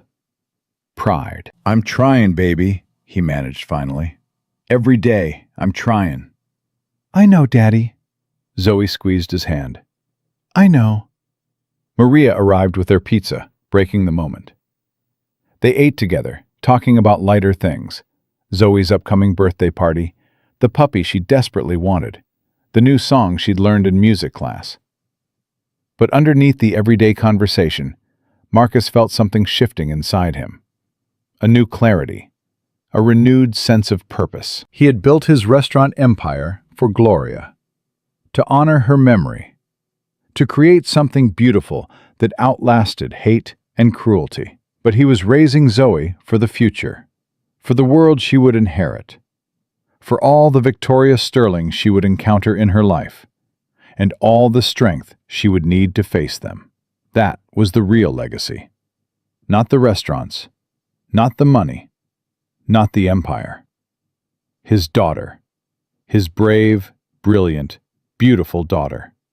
Everything else was just details. After lunch, Marcus dropped Zoe back at school with a promise to pick her up later for movie night. He was walking back to his car when his phone rang. Sophia. "What's up?" "You need to come to the restaurant, now." Something in her voice made his stomach clench. What happened? "Victoria Sterling is here. She's asking to speak to the staff." Marcus stopped walking. "She's there right now?" "She just walked in. Darnell called me. He doesn't know what to do." Marcus was already moving toward his car. "Tell him to keep her in the front. I'll be there in 20 minutes. "Marcus, what do you want him to do if she causes a scene?" "She won't. Not today." He climbed into the driver's seat. "Today she's going to do exactly what she came to do. Or she's going to leave and never come back." "How do you know?" Marcus thought about Richard Sterling's desperate eyes, about the way the man had talked about his wife, the woman she used to be, the woman she'd become. Because some people only get one chance at redemption, and Victoria Sterling is smart enough to know this is hers. He ended the call and drove toward Aurelia, toward whatever was waiting for him there. The reckoning wasn't over yet. Marcus pushed through the doors of Aurelia 18 minutes after Sophia's call. His heart was pounding, but he kept his face calm, controlled. Whatever was about to happen, he needed to be steady. Darnell met him just inside the entrance, his face tight with tension. "She's at the bar. Hasn't ordered anything. Just sitting there." "Has she said anything to anyone?" "Just asked if the staff who were working that night could be gathered. I told her I'd have to check with you first." "Good. Where's Sarah?" Darnell nodded toward the back. "I sent her to the office. She started shaking when she saw Mrs. Sterling walk in. I didn't want her to have to deal with this if she wasn't ready." Marcus put his hand on Darnell's shoulder. "You did the right thing. That's exactly what a good manager does. Protect his people first." Darnell let out a breath. "What do we do now?" "Now I go talk to her. You gather whoever wants to be part of this. And I mean wants to, Darnell. No one is required to face her. This is voluntary. Anyone who doesn't want to see her doesn't have to." "Understood." Marcus walked toward the bar, his footsteps measured and deliberate. Victoria Sterling sat alone on a stool at the far end, her posture rigid, her hands clasped in her lap. She wasn't wearing diamonds today. No designer dress, just a simple blouse, dark slacks, minimal makeup. She looked smaller somehow, diminished. She turned when she heard him approach, and Marcus saw something in her eyes he hadn't expected. Fear. Real, genuine fear. "Mr. Thompson." Her voice was barely above a whisper. "Thank you for not having me thrown out." Marcus pulled out the stool next to her, but didn't sit. He stood, keeping the height advantage, keeping the power dynamic clear. "Why are you here, Mrs. Sterling?" Victoria swallowed hard. Her hands were trembling in her lap. "I came to apologize." "Your husband put you up to this?" She hesitated. "He helped me see that I needed to do this. But he didn't make me come. That was my choice." "Was it?" Victoria's jaw tightened. For a moment, Marcus saw a flash of the old Victoria, the one who would have snapped back with something cutting. But then it faded, replaced by something that looked almost like exhaustion. "I've spent the last 4 days locked in my bedroom, Mr. Thompson. I've watched those videos hundreds of times. At first I was angry, furious. I told myself you'd set me up, that it was all a conspiracy, that I was the victim." She laughed bitterly. "Richard let me rage. He let me scream and throw things and blame everyone but myself. And then, on the third night, he came into the bedroom with his laptop, and he played one of the videos again. But this time he paused it. Right at the moment where her voice cracked, where I pulled the hair from my head and put it on the plate." Marcus said nothing. "He made me watch my own hands, my own face, the way I looked around to make sure people were watching before I screamed. He made me see myself as everyone else saw me. And then he asked me one question." "What question?" Victoria's eyes glistened with tears she was fighting to hold back. "He asked me what my mother would think if she could see that video." The words hung in the air between them. "My mother died 15 years ago, Mr. Thompson. She was a school teacher, taught 4th grade for 35 years. She believed that every person deserved respect, every single one. She would have—" Victoria's voice broke completely.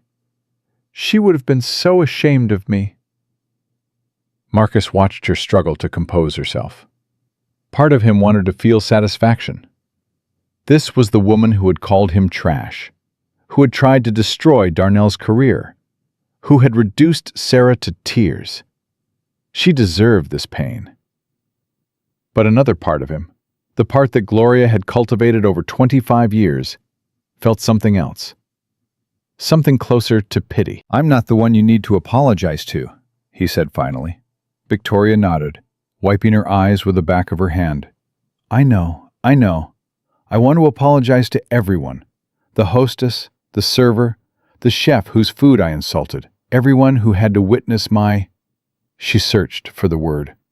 "My cruelty." "Why?" The question seemed to catch her off guard. "What do you mean? Why do you want to apologize? What do you hope to accomplish?" Victoria was quiet for a long moment. When she spoke again, her voice was small. "I don't know if I can explain it properly. For 4 days I've been telling myself that I need to do this to save my reputation, to save Richard's business, to make the story go away." She shook her head slowly. "But that's not why I'm here. I'm here because when I watched myself in those videos, really watched, I didn't recognize the person I saw. That woman was a monster, and I don't want to be that person anymore." "People don't change overnight, Mrs. Sterling. I know. I have years of poison to work through. Richard found me a therapist. I start next week. But that's not enough. It's not enough to just talk about it in some office. I need to face what I did. I need to look into the eyes of the people I hurt and take responsibility." Marcus studied her face, searching for any sign of performance, any hint that this was just another manipulation. He didn't find one. What he found was a woman who looked broken open, raw, terrified. "Wait here," he said. He walked back to where Darnell was standing near the host station. "How many people want to be part of this?" Darnell looked surprised. "You're going to let her apologize?" "I'm going to give her the chance. It's up to each person whether they want to accept it." "Sarah said she'll come out. She's scared, but she wants to face her." "And Chef Antoine, he said he'd hear what she has to say about his scallops." A ghost of a smile crossed Darnell's face. His words, not mine. "Anyone else?" "A few of the servers who were working that night. Liam, the busboy, maybe 8 people total." Marcus nodded. "Bring them out. Let's do this." 5 minutes later, A small group had gathered in the main dining room. The restaurant was closed for the afternoon. Marcus had called ahead and told Darnell to cancel reservations until dinner service. This wasn't something that could happen with an audience. Victoria Sterling stood before them, her hands clasped in front of her, her face pale but determined. Marcus stood off to the side, watching. Sarah was the first to speak. "Why?" Her voice was shaking, but she held her ground. "Why did you treat me like that? I was just doing my job. I was following the rules, and you called me stupid. You made me feel like I was nothing." Victoria flinched as if she'd been slapped. "You're right. I did. And there's no excuse for it. None." She took a shaky breath. "I told myself that I was just having a bad day, that you were being difficult. But that's not true. The truth is that I looked at you and I decided you were beneath me. I decided that your job, your feelings, your dignity didn't matter because you were just a hostess, and I was Victoria Sterling." She paused, her voice cracking. "I was wrong. I was so wrong. You were doing your job perfectly. You were protecting a reservation for a loyal customer. That's exactly what you should have done. And I bulldozed over you because I could. Because I've spent so many years treating people like obstacles that I forgot they were human beings." Sarah's eyes were glistening. "Do you have any idea how long I cried that night? I almost quit. I thought maybe I wasn't cut out for this work if one customer could make me feel so worthless." "I'm so sorry." Victoria's voice was barely audible. "I'm so deeply sorry. You are not worthless. You were never worthless.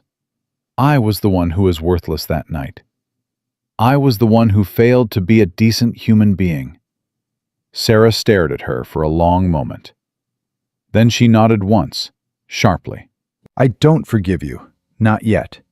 Maybe not ever. But I hear you." "That's more than I deserve." Darnell stepped forward next. His face was harder than Sarah's, his posture defensive. "You tried to get me fired. You lied.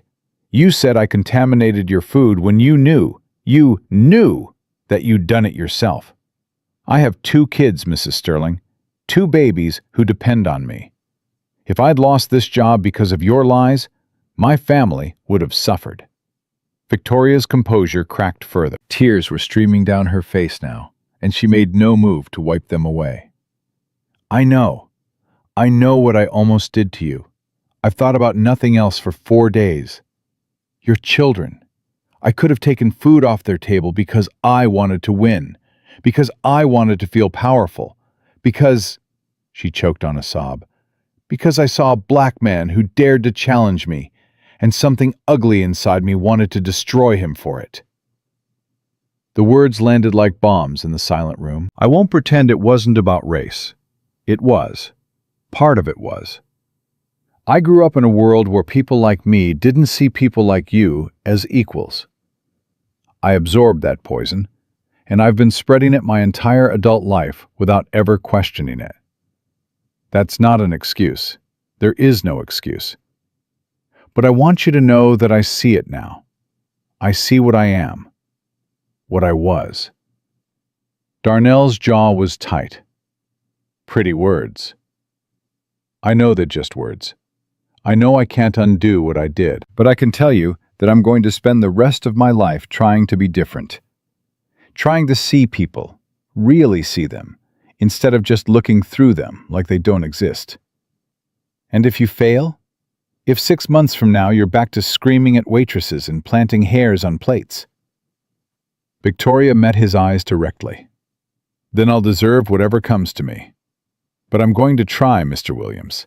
I'm going to try every single day. Darnell was quiet for a long moment. Then he spoke, his voice heavy. My grandmother used to say that you can tell the measure of a person by how they treat the people who serve them. Waiters, janitors, bus drivers, the people most folks look right through. He paused. She also said that the only thing worse than a person who can't change is a person who won't. Victoria waited, barely breathing. I'm not going to forgive you today. Maybe not tomorrow. But I'll be watching, Mrs. Sterling. And if you're serious about changing, you'll prove it. Not with words, with actions. I understand. Chef Antoine stepped forward next, his arms crossed, his expression unreadable.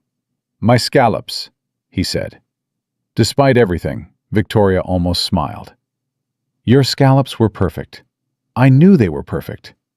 I just needed something to complain about, and your beautiful dish became my weapon. She shook her head. I've eaten at restaurants all over the world, chef. Your scallops are among the best I've ever had. I'm sorry I used them to hurt people. Antoine studied her for a moment. Then he uncrossed his arms. You come back sometime, when this is all settled. I'll make you the scallops again, and you will eat them and enjoy them and say nothing but thank you. That is your penance. Victoria let out a surprised laugh, watery and broken. I would be honored. One by one, the other staff members had their moment. Some were angry, some were crying, some just wanted to look her in the eye and see if she was sincere. Victoria faced each of them, absorbing their pain, offering no excuses, asking for nothing in return.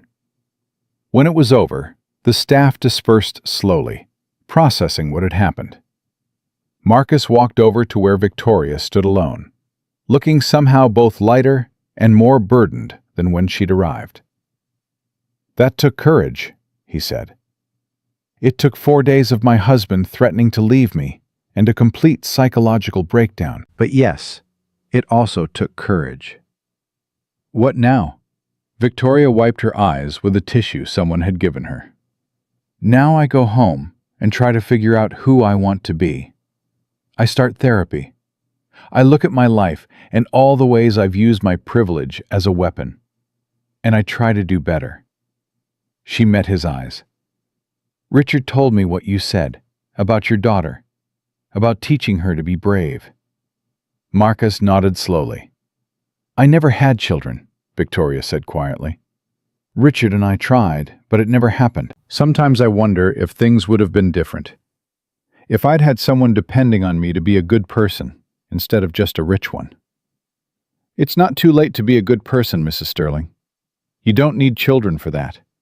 You just need to make the choice. Victoria was quiet for a moment. Then she did something Marcus didn't expect. She extended her hand. Thank you, Mr. Thompson, for giving me this chance, for not just having me arrested that night, which is probably what I deserved. Marcus looked at her hand. He thought about everything that had happened. The humiliation, the racism, the lies, the cruelty. Then he thought about Gloria, about second chances, about the kind of world he wanted Zoe to grow up in. He took her hand and shook it. Don't thank me yet. Thank me in a year, when you've proven that today wasn't just a performance. Fair enough. Victoria gathered her purse and walked toward the door. She paused with her hand on the handle. Mr. Thompson? The young woman. Sarah. Is she going to be all right? I think so. She's stronger than she knows. Victoria nodded. Good. That's good. She pushed open the door and walked out into the afternoon sunlight. Marcus stood alone in the empty restaurant, processing everything that had just happened. He felt Darnell approach and stand beside him. You think she means it? Darnell asked. I think she wants to mean it. Whether she can follow through. Marcus shrugged. That's up to her. My grandmother would say we did the right thing, giving her the chance. Your grandmother sounds like a wise woman. She was. She also would have said that leopards don't change their spots. Marcus smiled slightly. Leopards don't, but people sometimes do. That's what makes us different. Darnell was quiet for a moment. I wasn't sure I could face her. When she walked in, all I could think about was that night. the way she pointed at me, the way she said, "People like you." I wanted to throw her out myself. "Why didn't you?" "Because you didn't." Darnell turned to look at him. "You could have destroyed her completely that night. You had the power.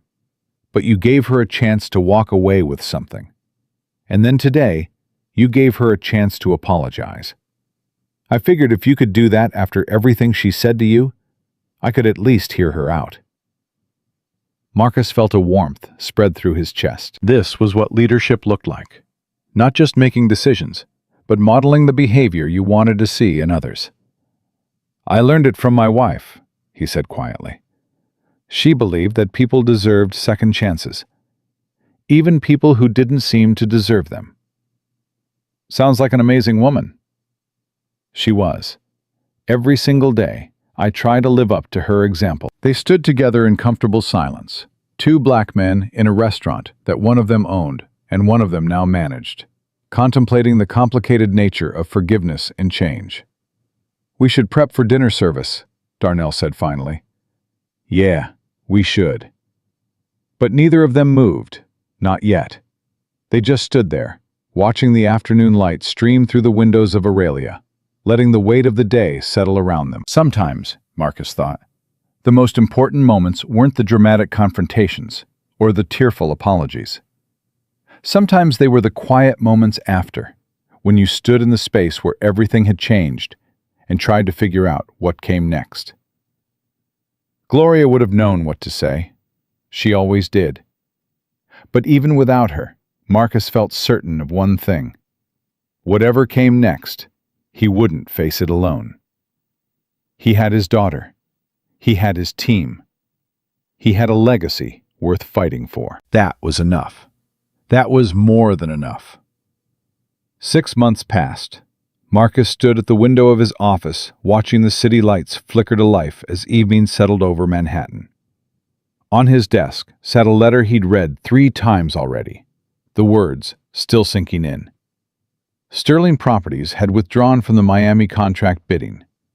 Not because Marcus had demanded it, not because of the scandal.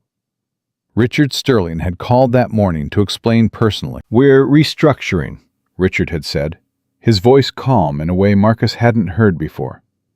"Victoria and I are downsizing, selling the penthouse, moving to something smaller.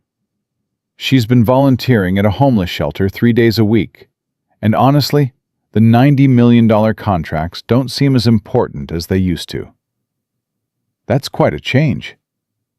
It is. She's quite a change. I don't know if she'll ever be the woman I married 30 years ago. But she's trying. Every single day, she's trying. Marcus had hung up the phone, feeling something he couldn't quite name. Satisfaction wasn't the right word. Neither was vindication. It was something quieter. Something like hope. A knock on his door pulled him from his thoughts. "Come in." Darnell entered, a folder tucked under his arm and a grin on his face. "The quarterly numbers just came in." "And?" "We're up 32% from last year. Staff turnover is down to 8%. Customer satisfaction scores are the highest they've been in 5 years." Darnell set the folder on Marcus's desk.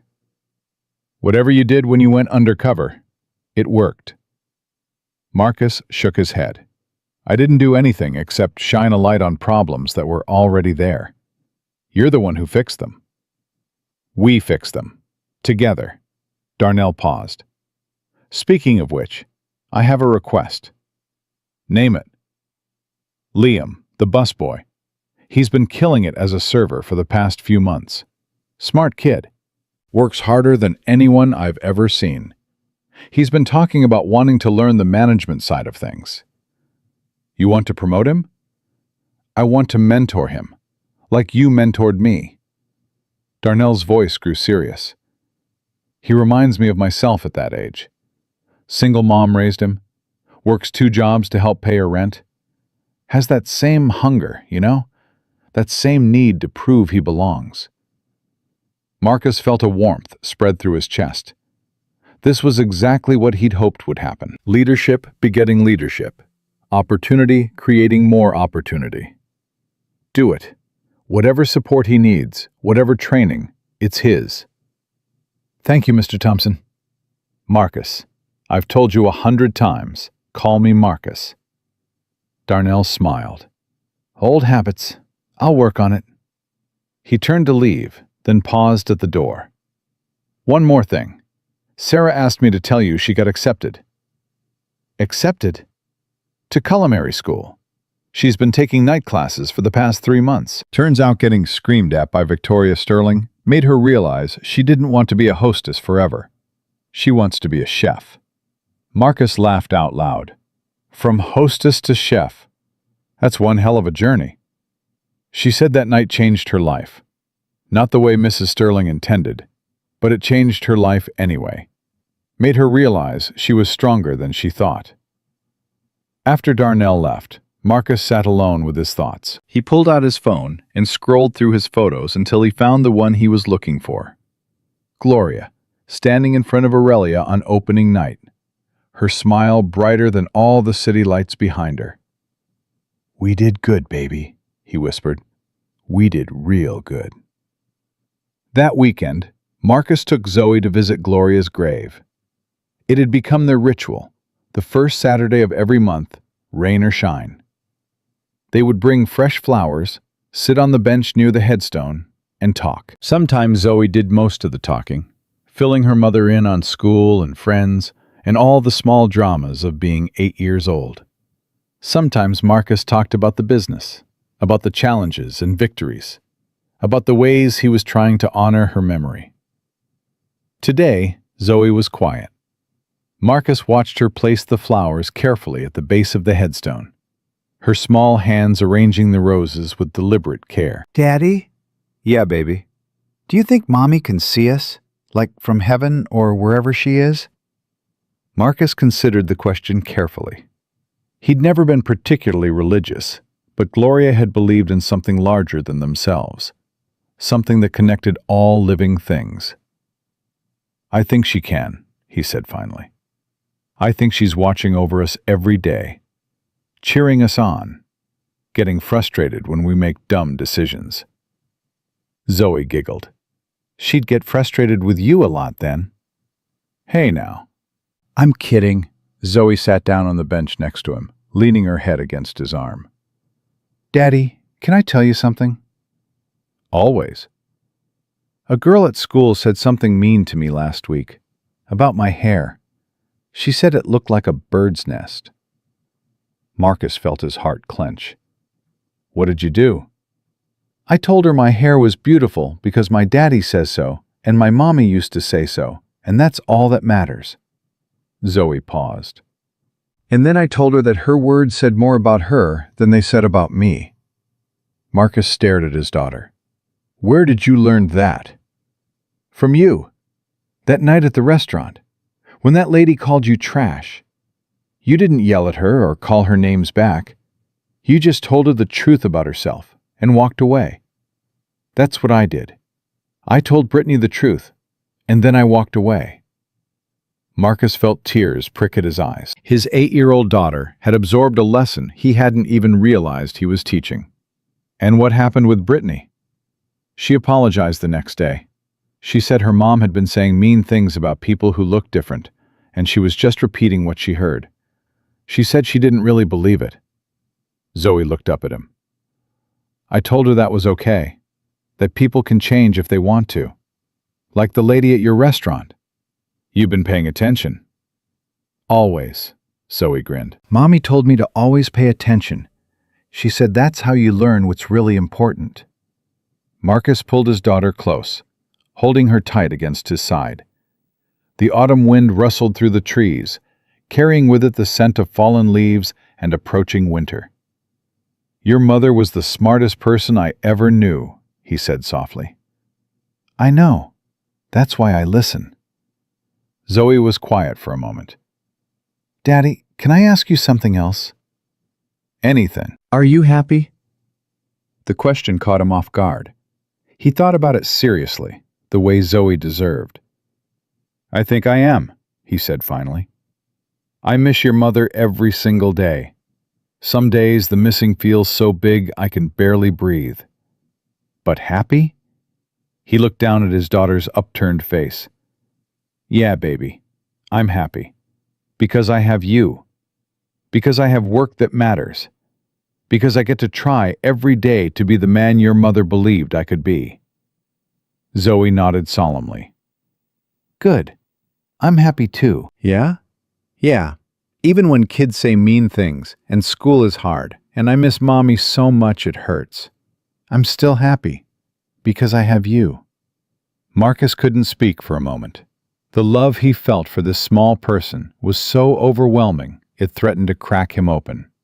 We make a pretty good team, don't we? He managed finally. The best team. Zoe stood up and took his hand. Can we get ice cream now? Mommy always said ice cream makes everything better. Marcus laughed, brushing the tears from his eyes with his free hand. She did say that. Let's go. They walked away from the grave together, hand in hand, father and daughter, carrying their grief and their joy in equal measure. 1 year after the incident at Aurelia, Marcus received an invitation that surprised him. It came in a heavy cream envelope, addressed in elegant calligraphy. Inside was an invitation to the annual gala for the New York City Hospitality Workers Foundation, an organization that provided emergency assistance to restaurant workers facing financial hardship. The surprise wasn't the invitation.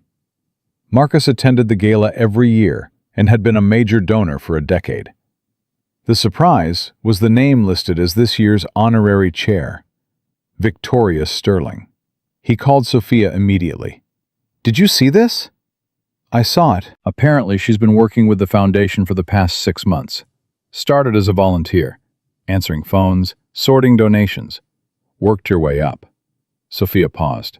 The director told me she specifically requested the position. Said she wanted to understand what hospitality workers actually go through. And they made her honorary chair? She donated $2 million of her own money. Not Richard's, hers. From selling her jewelry collection. Sophia's voice held a note of grudging respect. Say what you want about the woman, but she's committed to something. Marcus stared at the invitation in his hand. He thought about that day in his restaurant. Victoria Sterling standing before his staff, tears streaming down her face, apologizing to each person she had wronged. He had given her a chance, and apparently, she had taken it. Are you going? Sophia asked. Yeah, Marcus said slowly. I think I am. The gala was held at the Plaza Hotel, a glittering affair filled with New York's restaurant elite. Marcus arrived alone, having left Zoe with her grandmother for the evening. He spotted Victoria almost immediately. She was standing near the entrance, greeting guests as they arrived, her smile warm but not performative. She wore a simple black dress, expensive but understated. No diamonds, no Birkin bag. When she saw Marcus, something flickered across her face. Fear, maybe, or hope, or some complicated mixture of both. She walked over to him, her steps measured. Mr. Thompson, I wasn't sure you'd come. Neither was I. They stood in awkward silence for a moment. Around them, the gala swirled with conversation and laughter, but they existed in their own bubble of complicated history. I want you to know, Victoria said quietly, that I think about that night every single day. Not as a punishment, as a reminder of who I was and who I'm trying not to be anymore. And who are you trying to be? Victoria considered the question seriously. Someone my mother would be proud of. Someone who sees people instead of looking through them. Someone who uses what she has to help instead of to hurt. She paused. I'll never be able to undo what I did to you and your staff, but I can spend the rest of my life trying to balance the scales. Marcus studied her face, searching for any trace of the woman who had called him trash a year ago. He didn't find her. The person standing before him was someone different, worn down by the weight of her own reckoning, but also somehow lighter. How's Richard? He's good. Better than good, actually. We renewed our vows last month. Small ceremony, just family. Victoria smiled slightly. He says I'm easier to live with now that I'm not constantly angry at the world. That's progress. It is. Slow progress. Painful progress. But progress. She met his eyes directly. I want to thank you, Mr. Thompson. For what? For not destroying me when you had the chance. You could have. That night, you had every right to call the police, to press charges, to make sure I faced every possible consequence. Instead, you gave me the chance to face myself. That was the hardest consequence of all, and the only one that could actually change me. Marcus was quiet for a long moment. He thought about Gloria, about Zoe, about all the lessons he'd tried to teach, and all the lessons he'd been taught. My wife believed in second chances, he said finally. She believed that people could change if they were given the opportunity and the motivation. I didn't give you that chance for your sake, Mrs. Sterling. I gave it for hers, to honor her memory, to be the man she believed I could be. Victoria's eyes glistened. Then I owe her too, even though I never met her. You would have liked her. Everyone liked her. Marcus paused. She probably would have told me I was too hard on you that night. She would have found a way to reach you without the public humiliation. Maybe, but I don't think I would have listened. I needed to be broken before I could be rebuilt. Your wife sounds like she was very wise, but sometimes the gentler approach doesn't work on people like me. Victoria smiled ruefully. We need the sledgehammer. Marcus found himself laughing despite everything. That's probably true. Mr. Thompson, I have a request, and I understand if you say no. What is it? The foundation is looking for partners in the restaurant industry. People who can help identify workers in crisis, who can connect them with resources. I was hoping... She took a breath. I was hoping Aurelia might consider participating. Marcus considered it. A year ago, the idea would have been absurd. Partnering with the woman who had tried to destroy his employee's career? But a year ago, Victoria Sterling was a different person. And maybe the point of redemption was that it created possibilities that didn't exist before. I'll talk to Darnell, he said. He's the one running things now. It should be his decision. Victoria nodded. That's fair. Thank you for considering it. And Mrs. Sterling? Yes? Call me Marcus. Something shifted in Victoria's expression. Surprise, gratitude. The tentative beginning of something that might, in time, become mutual respect. Thank you, Marcus. He nodded once, then walked into the gala to mingle with the other guests. But throughout the evening, he found himself watching Victoria. Watching her interact with servers and busboys and dishwashers, treating each one with careful respect. Watching her listen, really listen, when they talked about their struggles. Change was possible. Gloria had always believed that, and tonight, Marcus believed it too.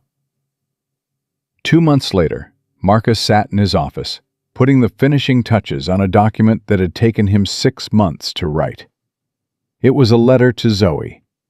Not for now, she was still too young, but for her 18th birthday. A letter explaining who her father was, what he had built, and why. He wrote about Gloria, about how they had met and fallen in love and dreamed of building something together. He wrote about the early years, the struggle, the 18-hour days, and the mountains of debt and the constant fear that it would all fall apart. He wrote about that night at Aurelia, about Victoria Sterling and her cruelty, about the moment he chose to reveal himself, about the aftermath and the apologies, and the long road towards something that might be called forgiveness. And he wrote about what he hoped Zoe would take from all of it. Baby girl, he wrote, by the time you read this, you'll be a woman. You'll have faced your own Victoria Sterlings. People who look at you and decide you're less than human because of your skin or your gender or whatever excuse they use to feel powerful. You'll be tempted to fight fire with fire, to let their hatred make you hateful. Don't. Your mother taught me that the strongest thing you can do is stay true to who you are, even when the world tells you you're worthless. Build something beautiful. Treat people with dignity. And when someone treats you with cruelty, don't let them steal your soul in the process. You can hold people accountable without becoming them. You can demand justice without losing your humanity. You can be strong and kind at the same time. That's what your mother believed. That's what I try to live every day. And that's what I hope you'll carry forward into whatever life you build for yourself. I love you more than words can express. I'm proud of you already, even though I don't know yet who you'll become. Whatever you do, wherever you go, remember, you come from love. You were raised with purpose, and you have the power to change the world. Use it wisely. Love always, Dad. He signed the letter, folded it carefully, and placed it in an envelope marked, "For Zoe, 18th birthday." Then he locked it in his safe, next to Gloria's wedding ring and the deed to their first restaurant, and all the other precious things that told the story of his life.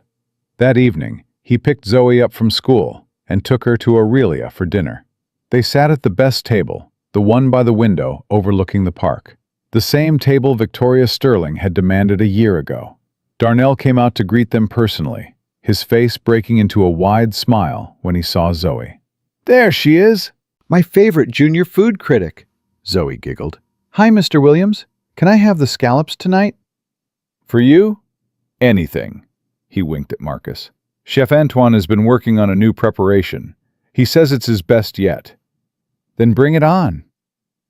As they waited for their food, Zoe told Marcus about her day.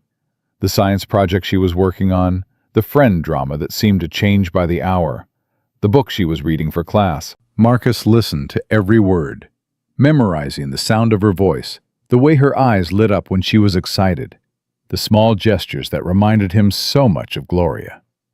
Daddy, Yeah, baby? can I ask you something? Always. Do you ever get tired of trying to be good all the time? Marcus considered the question carefully. Sometimes, he admitted. Sometimes it would be easier to just not care, to let things slide, to look the other way when something's wrong. He paused. But then I think about you, about the kind of world I want you to grow up in. And I realize that the only way that world exists is if people like us keep fighting for it. Zoe nodded slowly. That makes sense. Your mother used to say that being good isn't about being perfect. It's about trying, getting up every day and choosing to try, even when it's hard, even when you fail, even when nobody's watching. I miss her.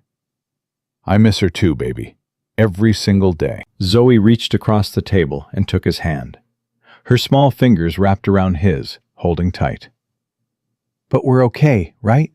You and me?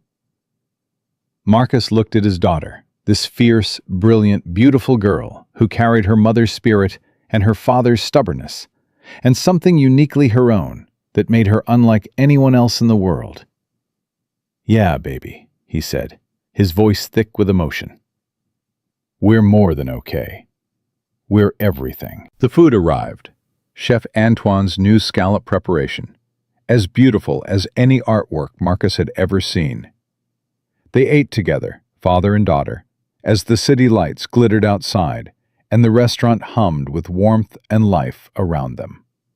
This was his legacy. Not the restaurants, not the money, not even the empire he had built. His legacy was sitting across from him, laughing at something Darnell said, her whole future stretching out before her like an unwritten story. His legacy was every person he had lifted up, every second chance he had given, every moment he had chosen dignity over cruelty. His legacy was proving that a black boy from nothing could build something beautiful, could face down hatred with grace, could raise a daughter who would change the world. Gloria would be proud. He was certain of it. Marcus Thompson looked around the restaurant that bore his dreams, listened to his daughter's laughter, and felt something settle deep in his chest. Peace.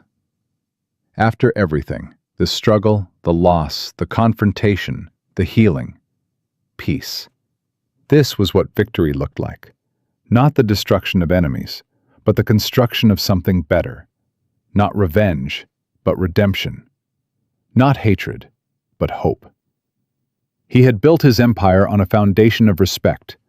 He had faced his greatest test and emerged with his soul intact. And now, sitting across from his daughter in a restaurant filled with people he loved, Marcus Thompson knew the truth that had guided him his entire life. The measure of a man is not in his wealth or his power, or his ability to destroy those who wrong him. The measure of a man is in what he builds, how he treats people, and what he leaves behind for the next generation. Marcus Thompson had built something beautiful. He had treated people with dignity, even those who gave him none. And what he left behind, for Zoe, for Darnell, for Sarah and Liam, and everyone whose life he had touched, was a simple but powerful truth. You are not defined by how others see you. You are defined by how you see yourself. And no one, no matter how rich, how powerful, how cruel, can ever take that away.